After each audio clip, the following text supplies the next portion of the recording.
recognition of their gender reassignment through the Mexican embassy, thus recognizing their rights. In 2019, the MFA made the amendments to the consular procedures in order to be able to celebrate equal marriages in the consular offices of Mexico around the world. In 2022, the handbook for the issuance of birth certificates for gender identity recognition at the consular offices of Mexico abroad was released. This document is very important because it makes it possible to guarantee access to the rights to identity, to the name, and to the free development of the personality of Mexican migrants belonging to the LGBTIQ+ community. Last May, the MFA delivered the first non-binary passport and thus joined the list of 16 countries in the world that allow a passport with the option of not identifying as male or female. Likewise, the MFA released a guide to guarantee the rights to non-discrimination based on gender identity and expression to those who work in the Ministry of Foreign Affairs. Mexico is member of the UN LGBTI Core Group, which celebrates this year its 15th anniversary, reaffirming its commitment to equality and human rights. Mexico is co-president, together with Germany, during 2022 and 2024, of the Equal Rights Coalition, which promotes the LGBT rights, LGBTIQ rights, plus, with the participation of all interested parties, states, regional and multilateral organizations, philanthropic organizations, civil society, and business sector. To sum up, Mexico has implemented comprehensive laws to counter discrimination, achieve equal treatment, and guarantee opportunities for all citizens, regardless of their sexual orientation or their gender identity. And we are committed to continue, but we recognize that there is still a long way to go worldwide. On this occasion, let us renew our collective commitment to protect the rights and well-being of LGBTIQ+ people around the world. Together, we can create a future where everyone can live with dignity and freedom. Let us join the Pride motto, "Come together." Thank you very much.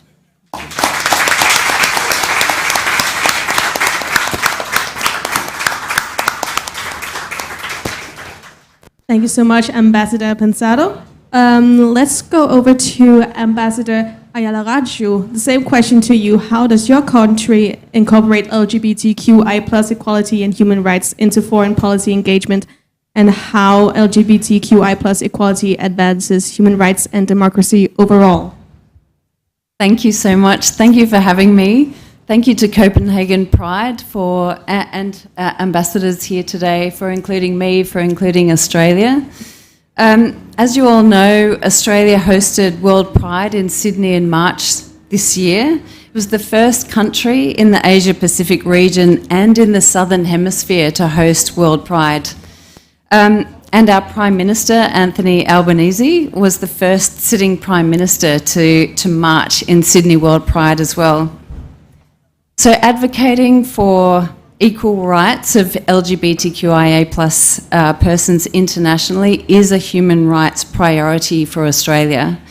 Australia is boosting engagement in LGBTQIA+ equality with the following. One, development of a dedicated LGBTQIA+ human rights strategy, which covers bilateral and multilateral diplomacy, development and humanitarian assistance.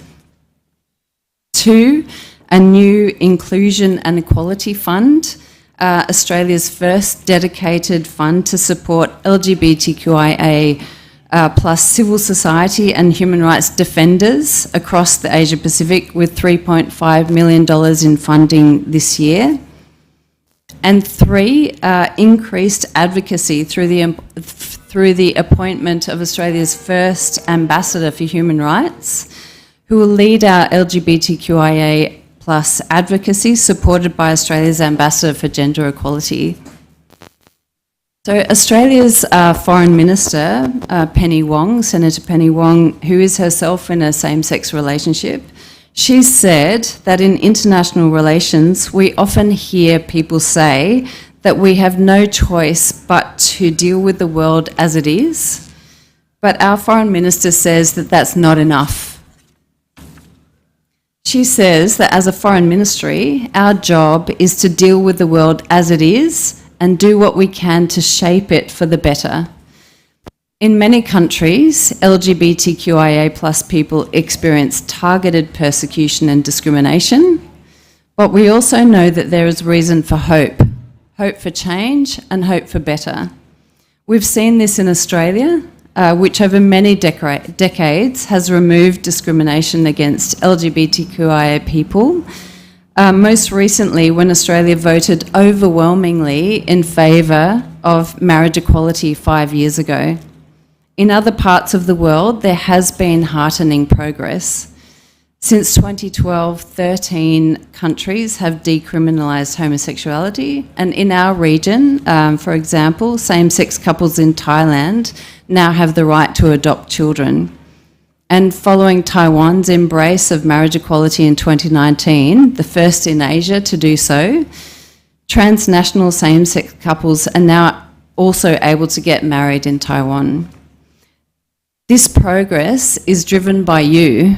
It's driven by you and your colleagues and individuals and organisations like those who are gathered here for Copenhagen Pride. It's the result of your tireless efforts to advance tolerance, diversity, equality and social justice.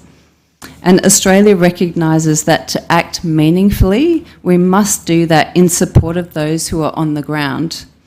We'll listen to those voices, we'll listen to those views and priorities of LGBTQIA+ human rights defenders and civil society, because those are the voices on the ground who understand the challenges and opportunities in their countries. I've got my timing, so I'll bow out now, but thank you so much for having Australia here today.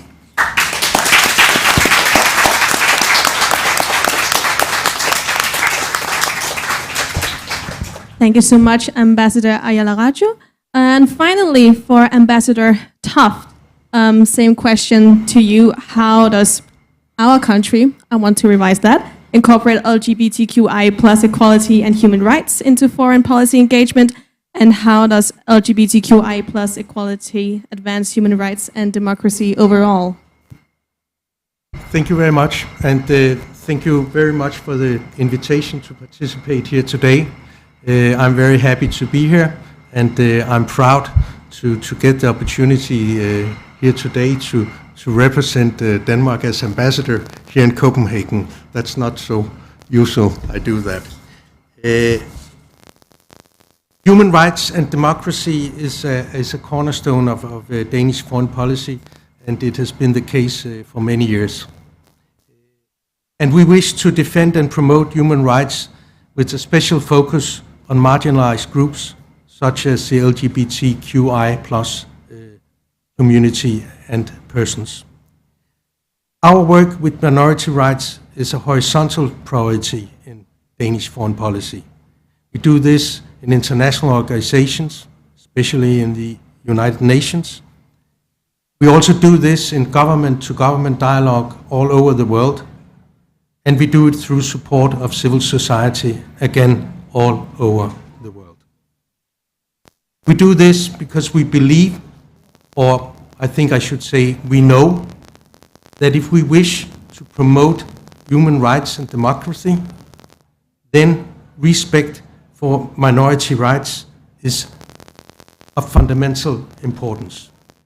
If we wish to have and create true democracies, true civilized societies, we have to create and have respect of the minorities in these societies. That is a fundamental fact. As I said, we are working with this all over the world. All Danish embassies are working with support of LGBTQI+ rights. We are, however, doing it in different ways, reflecting the different circumstances in our host countries. At the embassy in Warsaw, in Poland, we have been working with the support of the LGBTQI plus community for a number of years. In the latest and the current Danish LGBTQI National Action Plan, we have been granted 1 million Danish kroner for the period 2023 to 25 to support the LGBTQI plus community in Poland. And in our work to do so, we are focusing on LGBTQI plus persons in rural areas and smaller towns.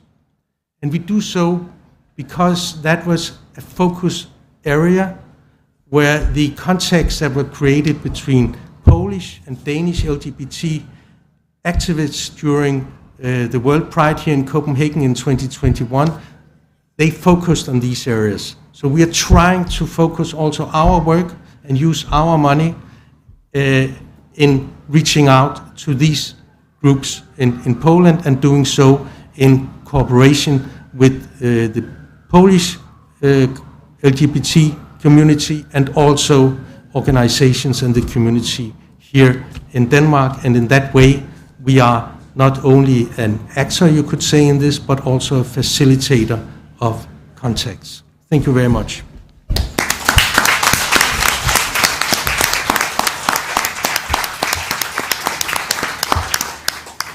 Thank you so much for all of your introductory statements. Before we begin answering questions from the audience, I would like you all to think about any questions you might want to ask the ambassadors here. I myself have prepared 2 questions for this panel discussion. So the question is, first one, can you describe a moment in your career as a diplomat where you have used diplomacy to advance LGBTQI plus rights or human rights? Let's say we start with Ambassador Ayala Raju. Oh, thank you. Thank you so much for the question. My career hasn't involved multilateral diplomacy, so I haven't been involved in the multilateral fora that we've been talking about today. But what I have experienced is advocacy for our consular services. So when we've had Australians who've been particularly in prison overseas in countries like Lebanon, Indonesia, Vietnam, my role has been to advocate for their welfare, and that obviously includes their human rights conditions. I think going forward, I think that the LGBTQI community is going to factor ever more importantly as part of our consular services, and I'm also thinking of people who travel internationally. I mean, a good friend of our family was recently not able to transit Dubai because that person is non-binary, and they don't accept even transits through the UAE for non-binary people, and I was absolutely shocked to become aware of that. So I think that this is an emerging issue for governments like Australia's to advocate on behalf of this community and to work out how we can navigate this going forward.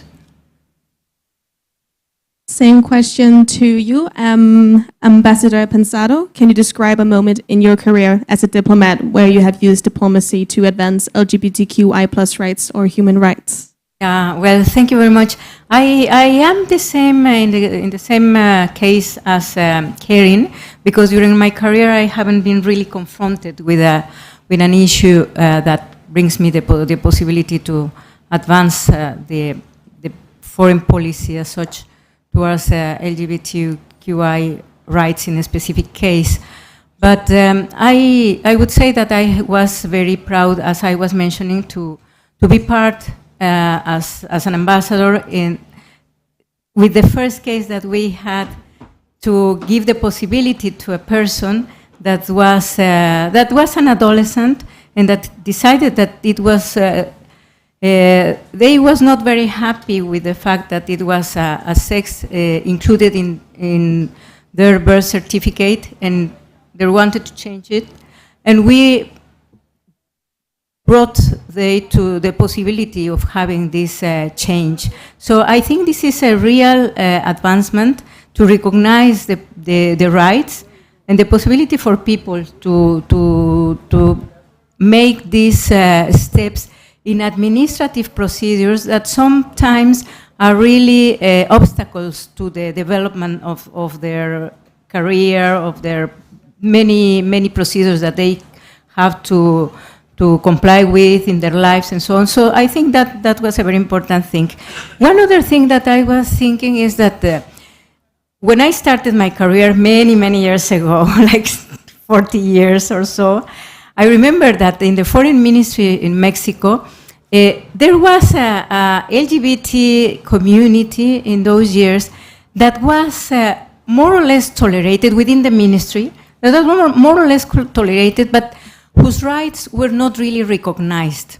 So I had the opportunity to participate in many meetings with friends of the, working also in the foreign ministry, that were part of the LGBTIQ plus community, who wanted to exchange. And so I was somehow part of another discriminated group, because I had a partner who was a man. I was more or less considered like a normal couple, but we were not married.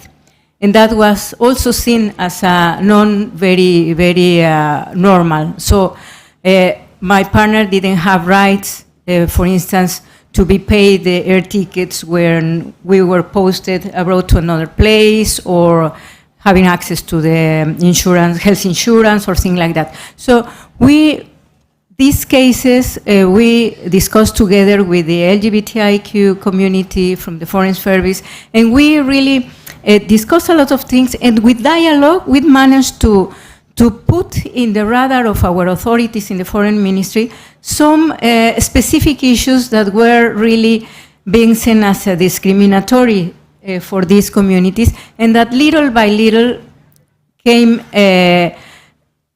brought to changes within the ministry. So I think that's the thing that I could share as an experience. Thank you.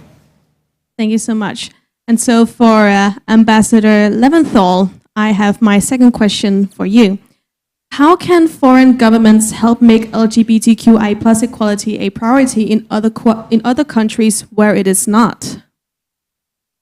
Well, I think the actions of the U.S., the President and the Secretary of State, are very clear that we need to ensure that those rights are available in the U.S., and they're available in countries in which we have our embassies and countries we engage in.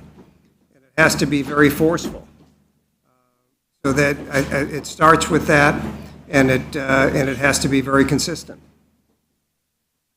Same question for you, Ambassador Toft. How can foreign governments help make LGBTQI plus equality a priority in other countries where it is not? Yes, Denmark is, of course, a much smaller country than the United States, but it's basically the same we can do. And I think what we can do is that we can make clear what our views and values are, and we can also describe the development that our society has been going through over the last 50, 60 years towards a much more diverse and tolerant country, also with regard to sexual orientation. And then we can, of course, do what I also described before. We can reach out and help also civil society as we are doing. Thank you.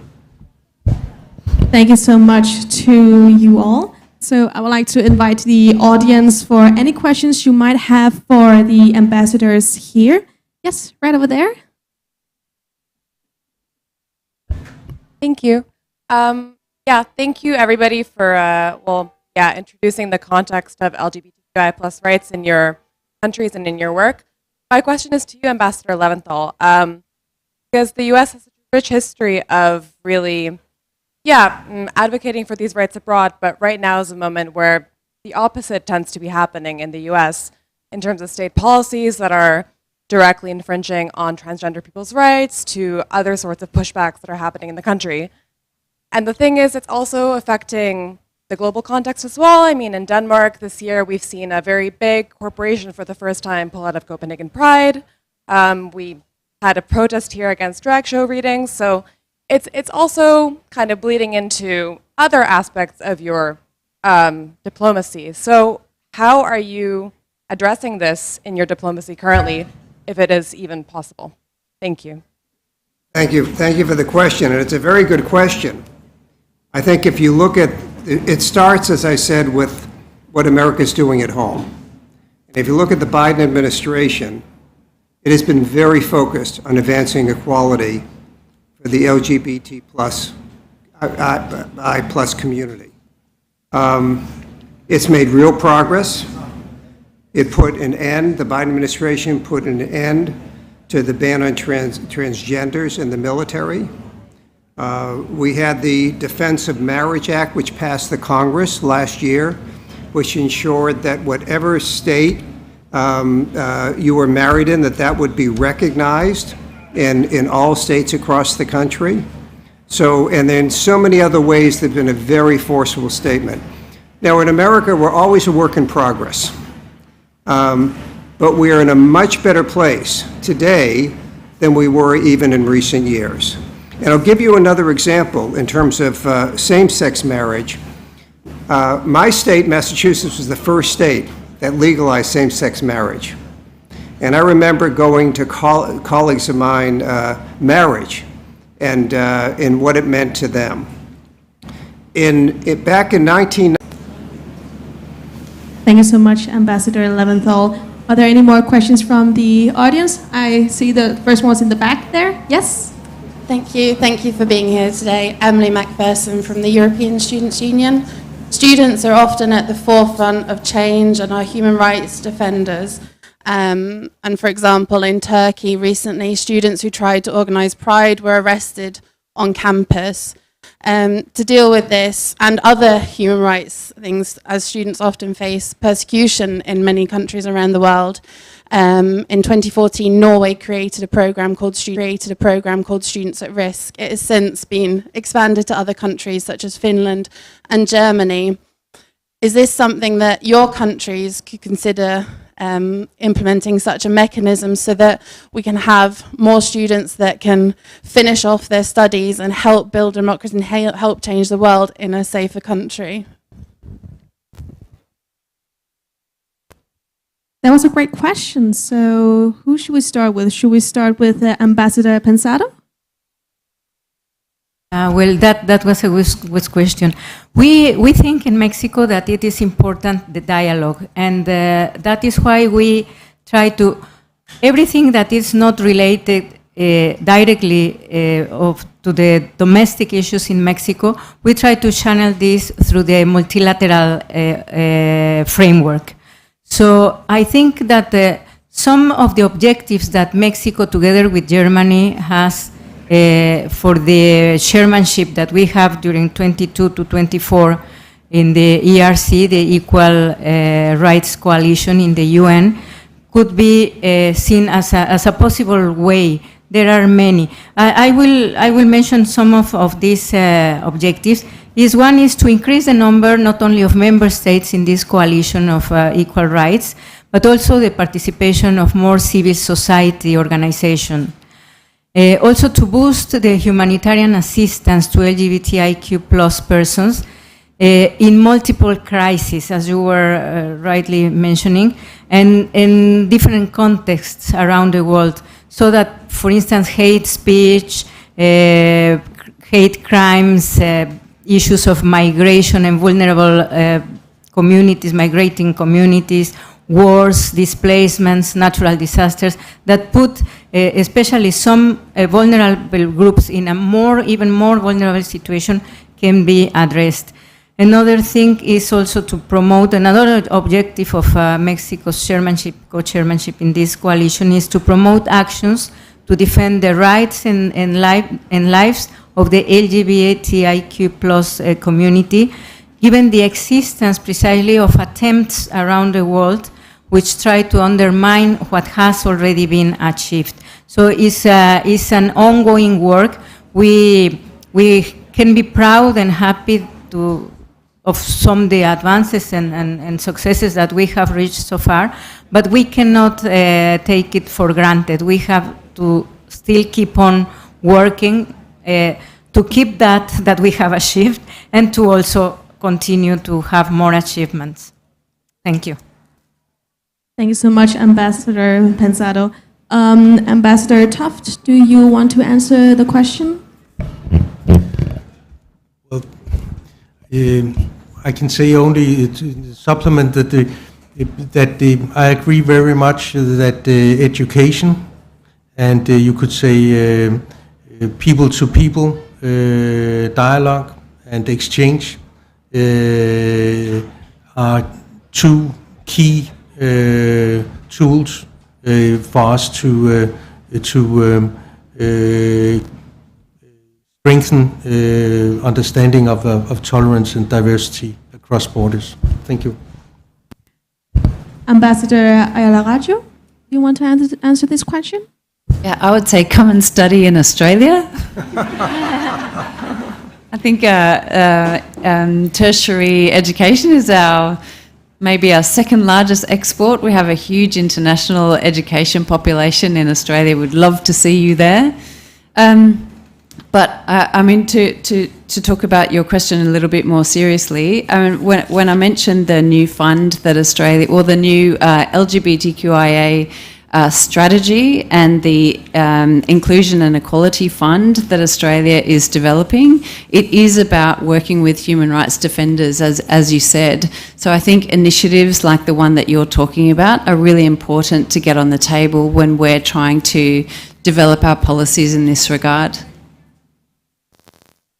Thank you so much, Ambassador Ayala Raju. And finally, Ambassador Leventhal, do you want to make your input on this question? I think that my fellow ambassadors have stated very well and covered the material very well. Okay, so are there any more questions from the audience here? Over there? Yes? You just stand up. Thank you all for being here. I've got a question for Ambassador Toft. Seeing as Poland over the past few years have been, should we say, increasingly fond of implementing human rights violations towards LGBTQI plus people, how do you in your work in Poland help or aid the Polish government in assuring or maintaining some sort of security for LGBTQI plus refugees from Ukraine coming in during these past few years? Thank you. Thank you.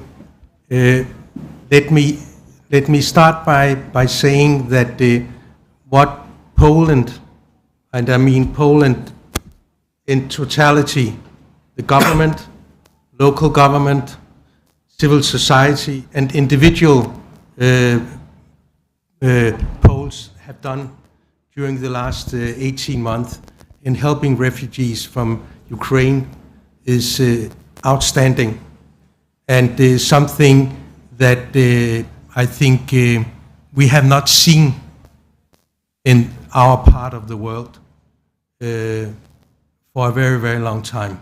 It's a fantastic humanitarian effort that the Polish people and country have done. Then there are, of course, a number of groups of very, you could say, vulnerable refugees. The most vulnerable, I guess, is a very large group of orphans that have been moved from Ukraine to Poland. But also the LGBT persons arriving from Ukraine is a vulnerable group.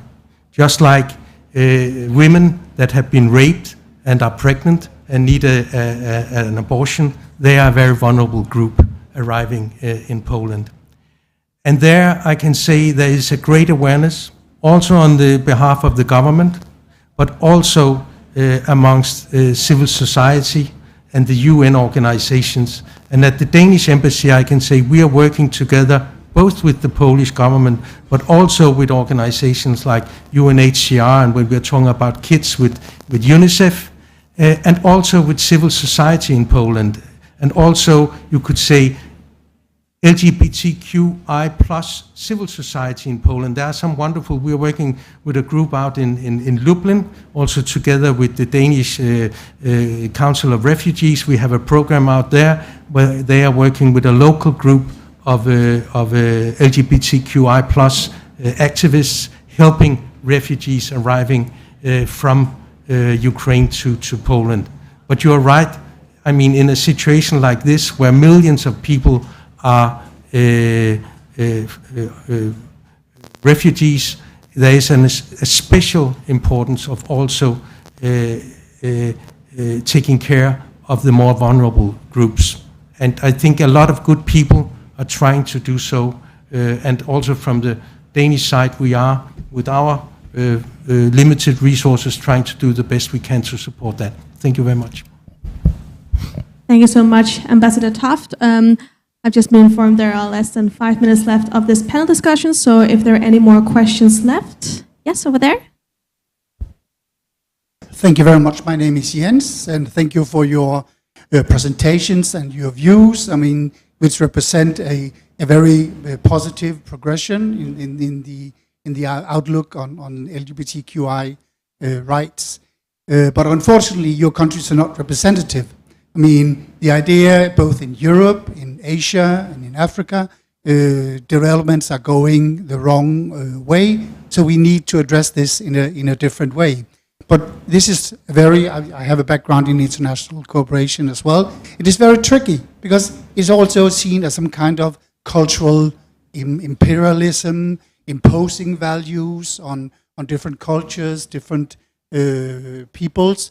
So, but this should not be, of course, the stopping point. So how do you have any ideas how in the multilateral system or bilateral level to address this issue in a more proactive way? And I also like the comment from the Danish ambassador in Poland, because you referred before to the good cooperation with NGOs and bottom up, but there's a need also to address those in power who actually preach this kind of hatred and discrimination as a part of their electoral strategies and nationalistic strategies. So how to deal with the complexity of this issue in countries where it is at risk? Thank you.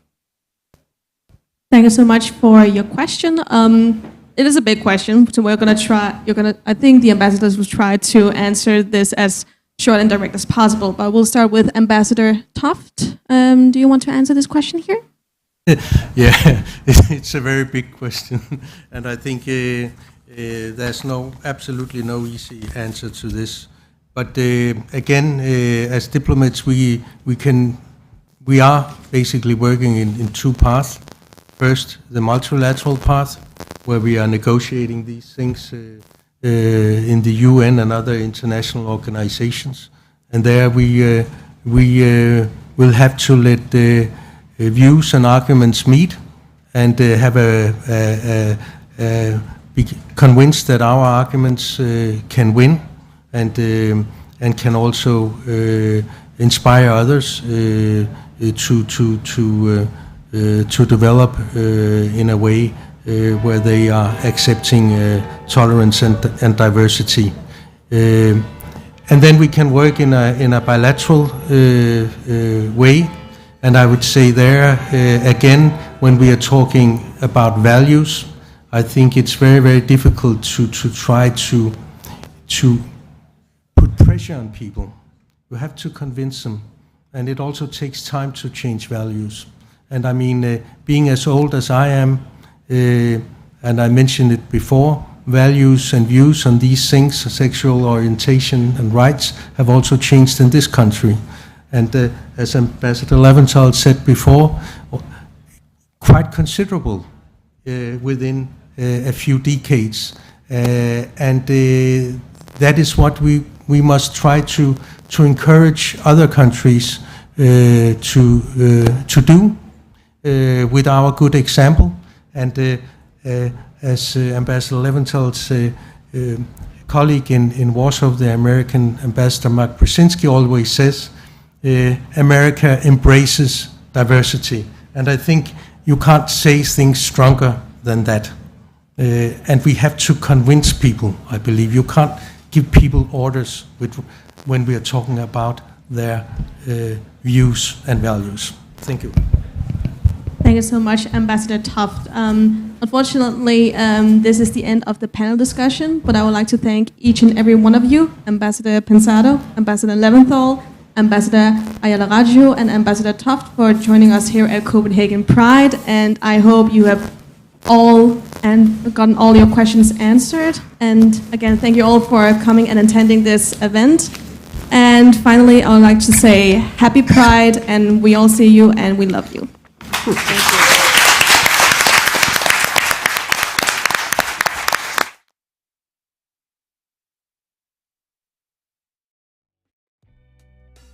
Thank you.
ain't something new under the sun. You can't take back them things you already done. No. You blame things that you do on somebody else. No. But they all see is you need help. But still you try so hard to cover up your games. You try so hard, hoping that one day something gon' change.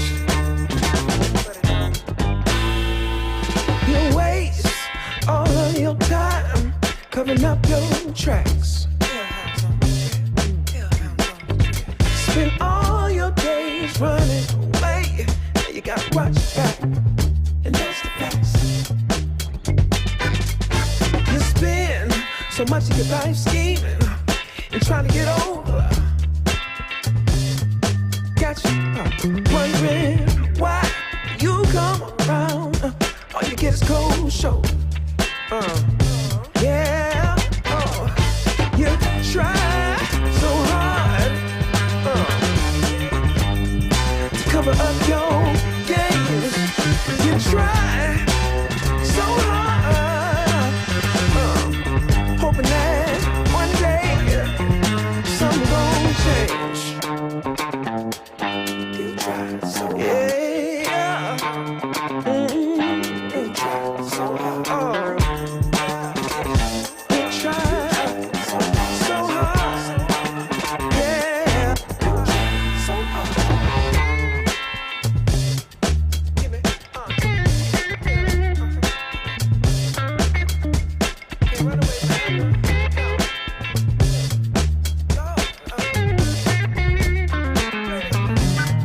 You gon' pay.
Philip, kan jeg få? Der var den, ja. Tak.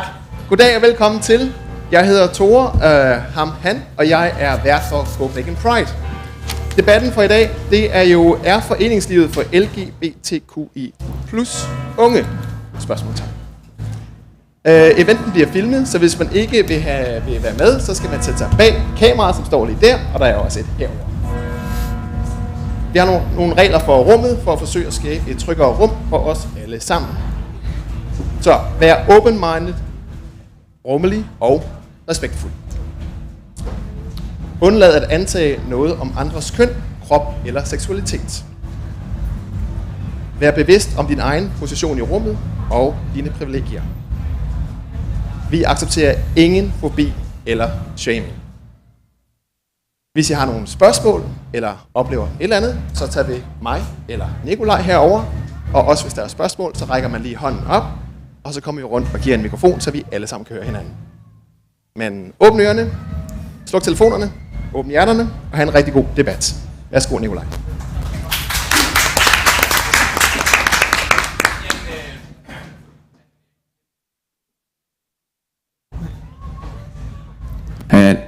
Der var jeg.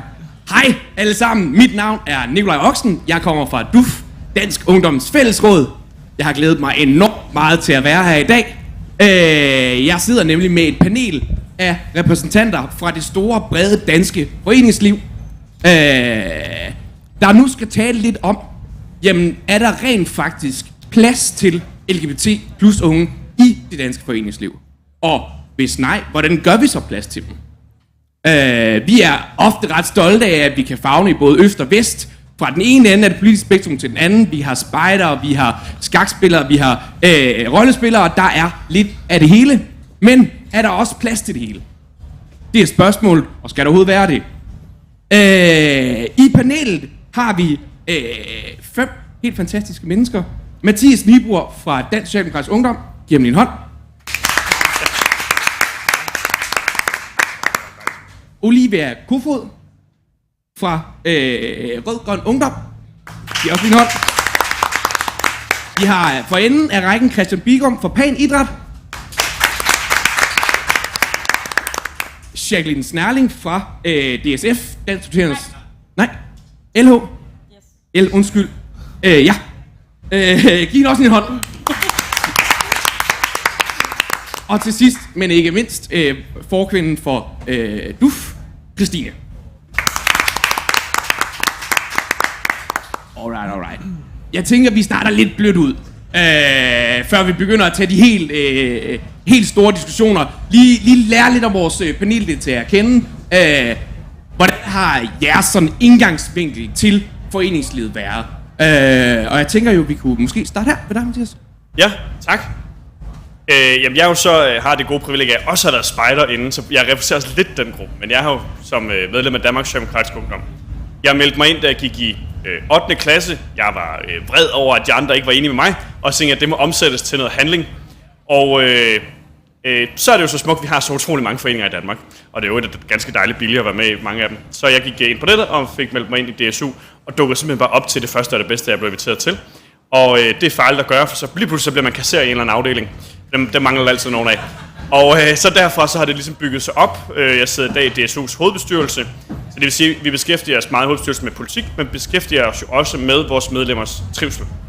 Hvilket er helt utroligt vigtigt. Yes. Jamen, skal vi ikke tage den næste i rækken, Jacqueline? Ja. Godt høre mig her. Ja, måske. Ja, yes. Ja, jamen, jeg tror, jeg har en lidt mere kedelig indgang, eller for nogen lidt sjov. Jeg startede sådan set med at være aktiv i en anden elevorganisation, end den, jeg repræsenterer i dag. Og måden, jeg blev aktiv på, var ved, at jeg sad i mit elevråd. Og så var der nogle af de der 3.G-gutter, der en dag tog fat i mig, og jeg tænkte, hold kæft, hvor er det sejt. Og så var de sådan, skal du ikke med til det her arrangement efter skole? Og så var jeg sådan, så var det efter skole? Nej. Så var jeg sådan, der er billig øl og gratis pizza. Og så var jeg sådan, okay. Og så gik der ikke lang tid, så var jeg med til mine nationale arrangementer, og så lige pludselig så var jeg også med i landsledelsen. Det er sådan min vej ind. Ja, jeg er jo forkønt for DUF, men kommer fra en organisation, der hedder FDF, som jeg startede i 2. klasse. Men kom lige til at tænke på, at jeg tror faktisk, at min første indtræden i foreningslivet var far, mor og børn fodbold, hvor min far var træner for min tvillingebrors hold. Så jeg var sådan den eneste pige på et helt drengehold, og havde på den måde faktisk en vej ind i foreningslivet, hvor jeg var lidt en outsider på nogen måde i hvert fald. Men jeg startede til FDF i 2. klasse, fordi at min onkel, tror jeg, var FDF-leder, og jeg havde hørt om, at det var sjovt, og synes det var super sejt, og så tror jeg, at mine forældre skubbede mig på vej til FDF, og så blev jeg egentlig hængende som barn i mange år, og efterfølgende som leder, så har jeg været meget engageret i det internationale.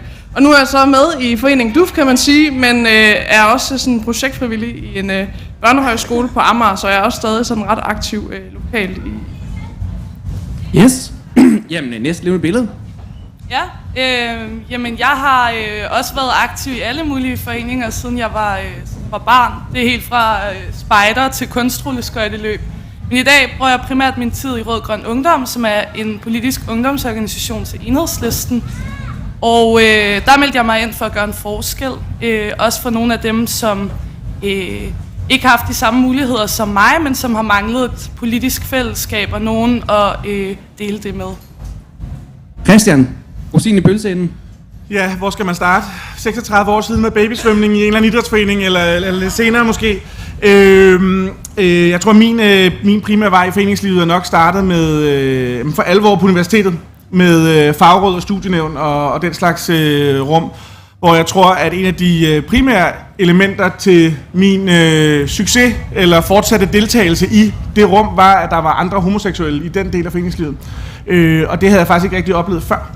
Og det tænker jeg er noget af det, vi måske skal tale lidt om i dag, ikke? Men ellers så har det jo været rigtig meget sportsforeninger før det. Og også i dag. Yes, tusind tak til alle paneldeltagere. Planen er lidt at dele den her debat lidt op i to. Og det spiller meget godt ind, hvad du lige har sagt egentlig, at der er LGBT plus personer i hele foreningslivet, men der er også nogle som pan idræt, nogle organisationer, der er mere specifikt henvendt til LGBT plus personer. Og der kan man selvfølgelig finde noget samspil, der kan være noget problematikker, der kan være alle mulige ting, men det er i hvert fald også noget af det, vi kommer til at dykke ned i dag. Yes! Jamen, og vi starter egentlig med det, jeg på mine noter har kaldt det lidt mere etableret foreningsliv, og det er egentlig ikke for at sige, at de LGBT plus henvendte organisationer ikke er etableret, men spejderne, som jo har mere end 100 år på banen, kan man måske sige, har lidt mere aktivitet på området. 60 års forspring. Ja. Men så jeg tænker egentlig, lad os starte herovre. Vi skal snakke om det etablerede foreningsliv, og hvilke barrierer man ligesom møder som LGBT plus person. Og du kan jo både selv møde barrierer, eller efter om du går ind under den paraply eller ej, men du kan også godt møde andre, der møder barrierer. Så egentlig ud fra dine observationer, Mathias, hvilke barrierer oplever du så, at der er, og hvilke er det mest væsentlige? Altså, da jeg startede i foreningslivet, var det jo som sagt som spejder. Og når ens spejderleder laver homo-jokes, så er det ikke ligefrem, fordi man sådan nødvendigvis kommer til at føle sig sådan helt utrolig inkluderet. Så der er simpelthen nogle ting i, at vi jo har frivillige mennesker, det er jo det, som det her det er drevet af, som gør rigtig mange gode ting af deres gode hjerte, men simpelthen nogle gange, uden at være klar over det, kommer til også at skabe en eller anden stemning omkring, at der er noget, der er mere rigtigt end andet. Så det har jeg i hvert fald oplevet, og hvis man også skal være en lille smule kritisk, så må man også sige sådan, der på mange forskellige måder af foreningslivet, så er den ret meget designet til sådan et gennemsnitligt, almindeligt dansk børnepar, eller altså du ved sådan, her er lillesøster og lillebror, og de er etnisk danske, og de er heteroseksuelle, og altså sådan, foreningslivet er skide godt, kan vanvittigt mange gode ting, og vanvittigt vigtigt, greb også mig, der ligesom sprang ud, og det var en smule svært og sådan noget, men mange af foreningerne er jo egentlig bare bygget op om sådan det gennemsnitlige barn, og kan derfor også have svært ved at rumme andre, og andre udefra kan have svært ved at kigge ind og sige, jamen der hører jeg jo til, fordi de andre ligner mig. Har du oplevet en udvikling på området? Det er svært. Altså, jeg var spejder i 8 år, og jeg tror sådan, når folk blev ældre, kom der generelt også en større modenhed, og man var sådan lidt mere selvstændigt. Jeg har været med i DSU i 9 år nu. Jeg synes, der er kommet en større opmærksomhed. Men jeg tror sådan set, at på lige præcis det her, på LGBT-området, jeg synes, at DSU, i al den tid, jeg har været med i hvert fald, har været sådan ret gode til at slå ned på dårlig tale, sørge for, at folk var inkluderet. Som jeg siger, jeg har sprunget lidt mellem 2 foreninger, og jeg ved ikke helt, om de så har udviklet sig. Det håber jeg da lidt. Yes, jamen, jeg tænker lige, i stedet for at vi bare tager en runde, så kan I byde ind, hvis I har lyst til lidt popkontakt, eller sige hej. Ja, Christine? Ja, altså jeg er faktisk ikke sådan helt enig i, at foreningslivet bare sådan er tilpasset sådan 2 gennemsnitlige børn. Nu repræsenterer jeg 80 forskellige organisationer, og det er meget tydeligt, at det er forskellige mennesker, der er rummet i de forskellige fællesskaber. Så for eksempel har man Red Barnet Ungdom eller Ungdomsrøde Kors, hvor man jo kan være rigtig god til at rumme nogen, der for eksempel sidder i fængsel og kan nogle helt særlige ting der, som man ikke kan i spejderne og omvendt, eller man har defunk eller rollespillerne, som for eksempel også er gode. Så det der med, at alle fællesskaber bare er skrevet på den samme måde i foreningslivet, det er jeg sådan set ikke enig i. Men jeg er enig i, at der er nogle udfordringer, og at man ikke nødvendigvis sådan er noget helt i mål med, at der er plads til alle. Og i DUF, der har vi lavet sådan et projekt, der hedder Alle Unge Med i Fællesskabet, som netop sætter spot på, jamen, hvem er det, der skal være med i ens fællesskab, og hvem er det egentlig, det er godt at holde ude. Og jeg har svært ved at pege på et fællesskab, der vil have godt af at holde LGBT+ personer ude. Det er måske en af de der grupper, der sådan hører til, eller burde høre til alle steder. Hvor at man kan sige, for eksempel, nu nævner du spejderne, altså der ved jeg, at man har udviklet sig en del, og har noget, der hedder regnbuespejderne for eksempel, men også at med børn og unge, som er transpersoner, jamen, så skal man jo finde ud af, skal man sove i pigeteltet, eller skal man sove i drengeteltet? Og at der laver man ikke nødvendigvis sådan en stor kampagne, eller store firkantede regler for, hvordan man gør det. Man finder typisk sådan en løsning lokalt, og har måske nogen i en landsorganisation, som har nogle bud på, hvordan man kan gøre det. Så jeg tror, det jeg egentlig oplever er sådan mange steder en nysgerrighed, en vilje til at løse problemet, eller ikke problemet, men sådan den situation eller konflikt, eller sådan nye ting, der kan opstå, man ikke helt ved, hvordan man skal håndtere, og så skal man nok finde en vej. Det, der så måske er udfordringen i det, det er jo netop, når man kigger ind og gerne vil spejle sig i nogen, der er der, jamen så er der måske ikke så mange, der sådan tydeligt står frem og siger, jeg er en LGBT+-person, og jeg er i den her forening, fordi det ikke nødvendigvis er det, der står først frem, når man er spejder, ligesom det vil gøre i en af de foreninger, hvor det er det, man samler sig om. Og der tror jeg, at man kan blive bedre til, egentlig ikke kun med LGBT+, men med alle mulige forskellige former at være person på, og vise den mangfoldighed, der er. Fordi jeg tror, den er der, men det er bare ikke nødvendigvis naturligt sådan at lægge dem frem, og det gør, at man kan kigge ind og tænke, der hører jeg ikke til, fordi jeg kan ikke se nogen, der er ligesom mig selv. Fedt. Er der nogen af jer andre, der har noget specifikt til den her? Altså, hvilke barrierer I oplever? Ja. Altså, vi har stået i en situation i Rød Grøn Ungdom. Vi er en meget ny organisation, så vi har ikke vanvittigt mange penge, og har ikke haft det indtil videre. Der har vi stået i en situation, hvor vi har booket en skole til et stort nationalt arrangement, hvor der var noget overnatning, og folk skulle kunne komme i bade og så videre. Og der har skolerne jo tit kønsopdelte bade. Og der bliver det lige pludselig en udfordring, hvis når nogle af vores medlemmer er non-binære for eksempel, at men de har måske ikke lyst til at bade sammen med enten kvinderne eller mændene. Og der har vi jo skulle tænke lidt kreativt, jamen hvad gør vi så, og hvornår kan de mennesker så komme i bade? Det må så blive i løbet af dagen for dem selv, hvis de vil det og så videre. Prøv sådan ligesom at gøre det også uden at de skal stille sig op på talerstolen og sige, at de er non-binære, men at de kan komme trygt hen til en person, som ligesom har ansvar for at finde et tidspunkt, hvor de her mennesker kan komme i bad. Så det er bare sådan en helt hverdagsagtig udfordring, ikke? Når man arbejder med flere kønskategorier end 2. Så der er både noget med repræsentation i forhold til ofte ledelsesting og sådan ting. Der er noget med, hvor ligger viljen og nysgerrigheden henne. Der er noget med de lavpraktiske valg, unisex-toiletter for eksempel, eller lige. Okay, ja, jeg synes egentlig, vi får identificeret en del forskellige barrierepolitikker. Så er der i hvert fald noget at tale om, så det vil jeg sige meget godt. Den næste tænker jeg, fordi det er altid nemt her i Pride Week at sige en hel masse flotte ord. Og sige, det her skal vi gøre, og sådan og sådan og sådan. Men vi vil egentlig gerne høre lidt, jeg vil gerne høre lidt om, hvad gør I rent faktisk? Altså i jeres respektive i DSU, i Pæn Idræt, jeg kan også selv byde ind fra Bifors side af, hvis det skal være. Men hvordan sikrer I, at sådan jeres respektive foreningsfællesskaber er inkluderende og trygge for LGBT+ personer? Der blev meldt ind hele vejen ned. Skide godt. Jeg må da, Christian, vil du ikke starte? Skal jeg lægge ud? Jamen, men vi møder jo i allerhøjeste grad den udfordring, som du lige nævnte med omklædningsfaciliteterne som en idrætsforening. Så er det et helt oplagt sted lige at starte, som du siger, på skolerne. Når man får tildelt idrætsfaciliteter, for eksempel i Københavns Kommune, hvor vi sidder lige nu, så er det faktisk tit, der kun er et omklædningsrum.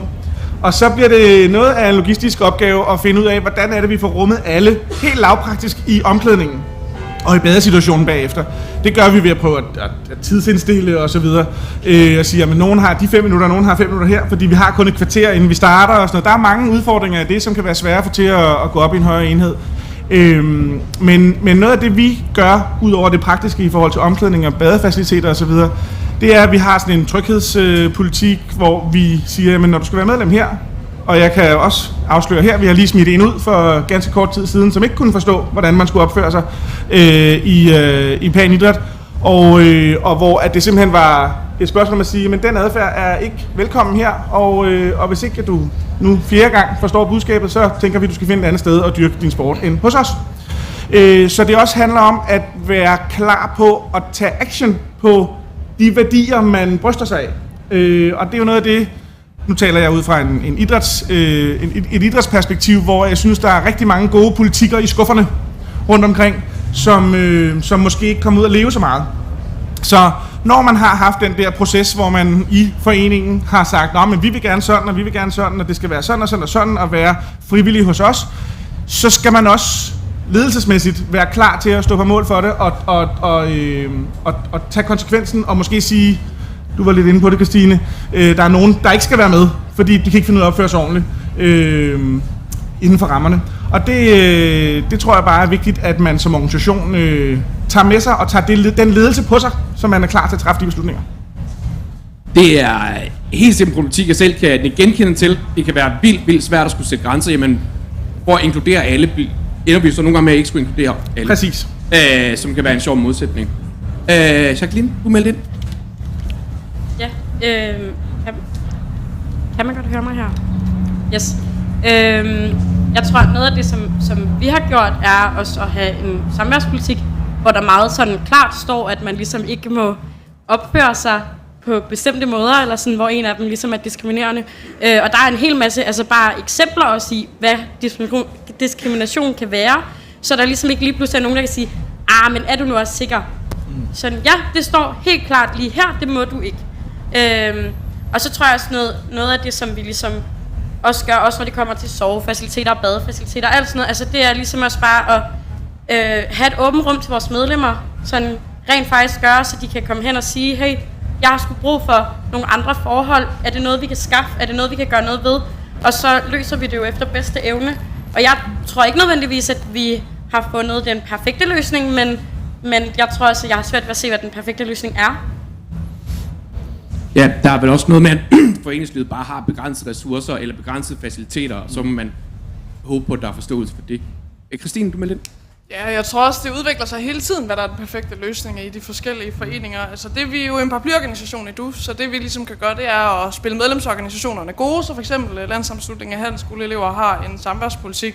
Og det har vi brugt ret meget krudt på de seneste par år. Og det er ikke sådan nødvendigvis med særligt fokus på LGBT+-personer, men egentlig sige, at der er måske kommet nogle øgede krav og forventninger, både fra forældre, børn og unge til, hvor meget man kan rumme i foreningslivet. Og det er ikke alle steder, der nødvendigvis er lige gode til det, netop fordi, at det er ganske almindeligt frivilligt, og nu kommer jeg selv fra Lind, lidt syd for Herning. Det er ikke nødvendigvis den dagsorden, der sådan lige står først for, men det betyder ikke nødvendigvis, at man ikke er enig og ikke vil gøre noget ved det. Så vi har brugt meget tid på at finde nogle eksempler på de her samværspolitikker, og netop sørge for, at det ikke er nogle regler, der ligger i en skuffe og aldrig bliver debatteret eller noget. Og så tror jeg også, at vi ligesom er der, hvor at det er ikke sådan et sæt, der fungerer. Så en ting fungerer i DSU, noget andet fungerer i pigespejderne, og noget tredje fungerer i dansk skoleskak. Så vi prøver at facilitere, at man kan blive klogere på tværs, og har også nogle netværk, hvor man kan spille bolde op, hvor jeg for eksempel ved, at FDF har spurgt, hvad gør I andre i den her teltsituation? Ikke? Og det er også meget forskelligt. Vi skelner lidt mellem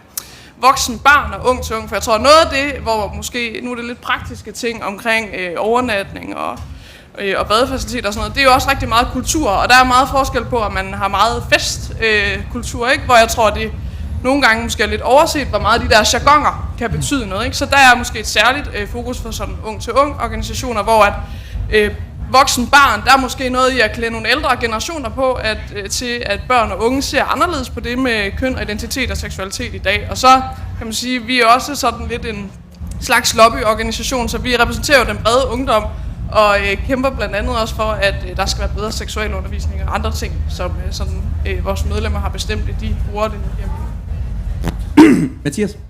Ja, vi har også gjort nogle af tingene. Vi har også en politik for, hvordan man opfører sig. Vi har også oprettet personsagsudvalg, så der er nogle tillidspersoner, man kan henvende sig til, og vi sørger for at stille lokaler til rådighed for f.eks. nogle af vores transkønnede medlemmer og sådan noget. Så det er noget af det, de andre også har sagt. Noget, jeg vil tilføje er, jeg tror, at nogle af os politiske organisationer, vi er også lidt heldige, fordi det faktisk er et emne, vi så også diskuterer. Altså, vi diskuterer jo faktisk lige præcis seksualundervisning, LGBT-rettigheder, trivsel, inklusion. Det er jo, og det, på en eller anden måde, så afføder det bare sådan en ret stor forståelse i vores organisation. Altså, jeg har været ude, og så holder jeg oplæg om LGBT-rettigheder i forskellige afdelinger, også med mange, som nok ikke normalt vil komme forbi sådan noget på deres arbejdsplads, men som sidder lige pludselig og nikker, de kan sgu også godt se, at statistikkerne viser fandme også, at det skulle også for dårligt, og prøv at tænke, hvis det var mig, der blev behandlet sådan, og lige pludselig så går det fra, at det var en politisk diskussion, til de så også reflekterer over deres måde, de opfører sig på generelt, og så har det altså også ændret sig. Fordi det her, vil sige, generelt på tværs af så de politiske organisationer, synes der er en kæmpe stor forståelse for det, fordi vi også diskuterer den der problematik, for det er fuldstændig rigtigt, som du siger, de frivillige vil jo af deres hjerte gerne gøre det allerbedste, men hvis det ikke er noget, man sådan bearbejder i hverdagen, så tænker man måske ikke lige over det, og derfor tror jeg også, at nogle af de ting, som nogle af os har oplevet, som måske ikke har været særlig rare eller så inkluderende, overhovedet ikke er kommet fra et dårligt sted, men simpelthen bare kommet af, at det ikke er noget, man er vant til at beskæftige sig med. Jacqueline, du melder også ind. Ja, jeg tror egentlig bare lidt, at jeg vil sige noget i forlængelse med det, Mathias siger med, det har kommet fra en politisk organisation, eller sådan, fordi at, det første, jeg tænkte, da jeg læste spørgsmålene, var faktisk, hvor har jeg været heldig, for jeg har ikke oplevet de her problematikker. Og det ved jeg godt, at jeg er meget heldig for ikke at have oplevet.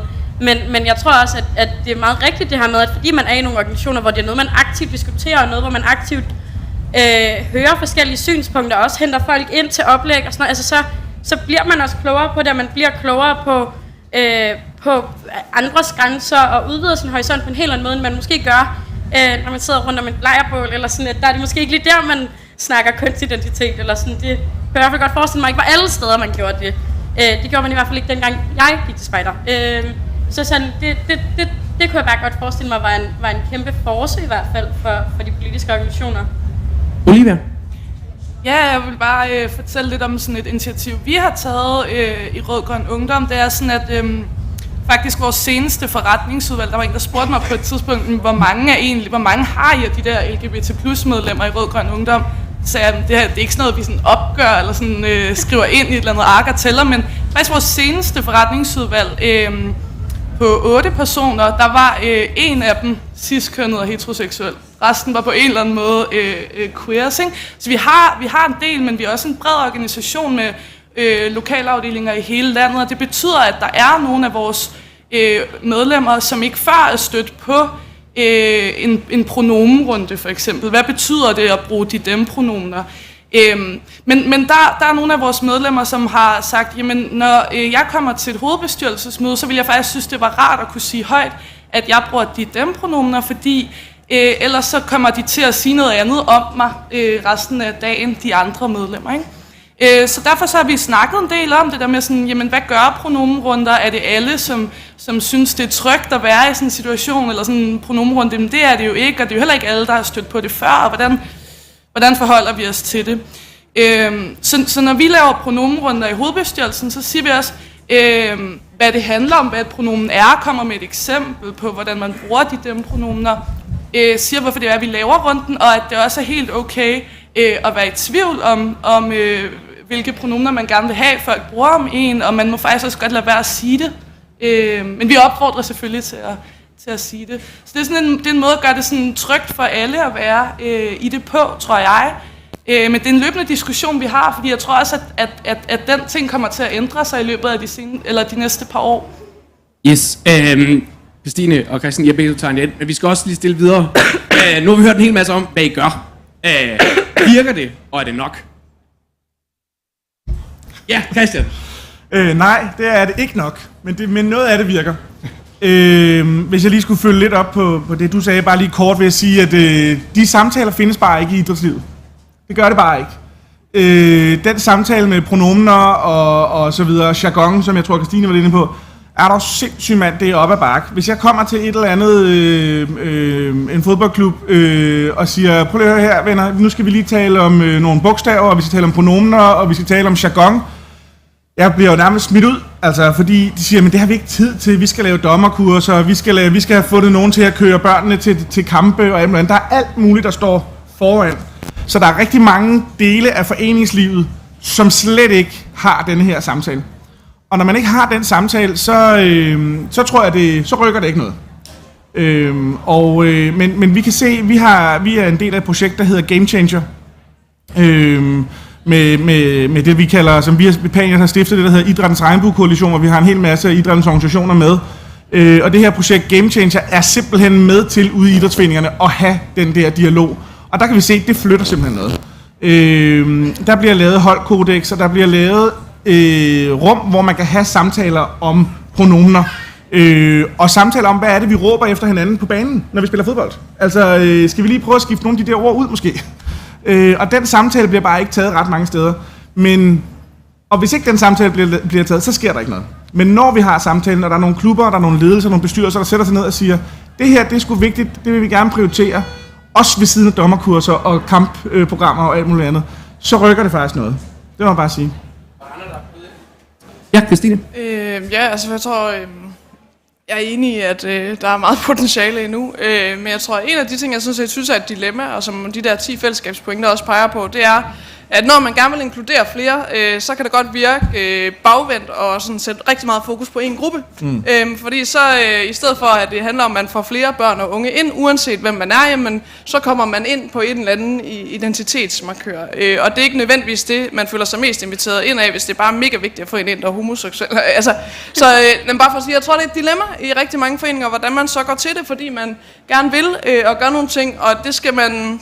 Jeg har ikke løsning på det, men jeg tror, det, at vi bliver ved med at være nysgerrige på det, er vigtigt, og har det i baghovedet, og lære af forskellige tips og tricks, hvordan er det, man kan gøre det ret praktisk, fordi jeg ved i hvert fald, i nogle foreninger, der nytter det ikke nødvendigvis at sige en masse ting højt, der nytter det ofte at gøre nogle ting, og så kommer det ind helt naturligt, så det ikke skal blive en diskussion, om vi gør det eller ej.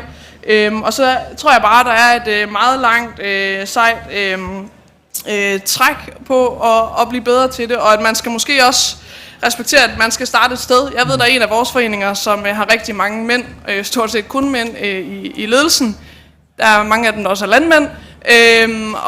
Og de arbejder rigtig meget med at få flere kvinder ind. Og det er måske det første step der, fordi at typisk, når man får flere kvinder ind i bestyrelsen, så bliver det nemmere at få andre, personer ind også. Så der er også noget med at sige, i stedet for at man skal slå en masse i hovedet med, men vi gør det ikke godt nok, og vi skal meget længere, så synes jeg, det er vigtigt, at vi anerkender dem, der gør noget, og spreder det budskab, at man faktisk kan få flere med. For det er jeg ret overbevist om, at alle i foreningslivet gerne vil. Super. Vi har tegnet ind over hele rækken. Skal vi starte med Mathias? Jo, altså vi kan altid blive bedre. Jeg tror noget af det, som vi måske mangler, også i nogle foreninger, det er folk, som tør stå frem og tale om det. Og fuldstændig som du siger, det bliver lidt paradoksalt, at der hvor vi skulle nå til, er, hvor ingen gider at snakke om det, fordi det faktisk er lidt ligegyldigt. Det må ligesom være målet, at det er bare lidt lige meget. Men derfor skal vi netop have den her store fokus. Så det, der mangler i hvert fald i nogle foreninger, det er også, at nogle af dem, man kender, nogle af dem, man allerede har en rigtig god relation til, bare lidt åbne omkring det og tør sige det. Det er bare en utrolig stor vægt, man lægger på. Det er et utroligt stort pres, man lægger på nogen at være den første i sin fodboldklub, der står frem, eller den første i sin spejdergruppe, som tør snakke om sine følelser eller sit køn. Og så det, vi nok skal være bedre til, det er at hjælpe de der første. Altså, at man inden... Det jeg nogle gange har hørt, det er, når vi har jo ikke nogen hos os, så det behøver vi ikke snakke så meget om. Og det har I. Altså, det er der. Og der er nok en grund til, at jeg ikke oplever, at der er nogen. Det er, fordi de ikke tør sige det.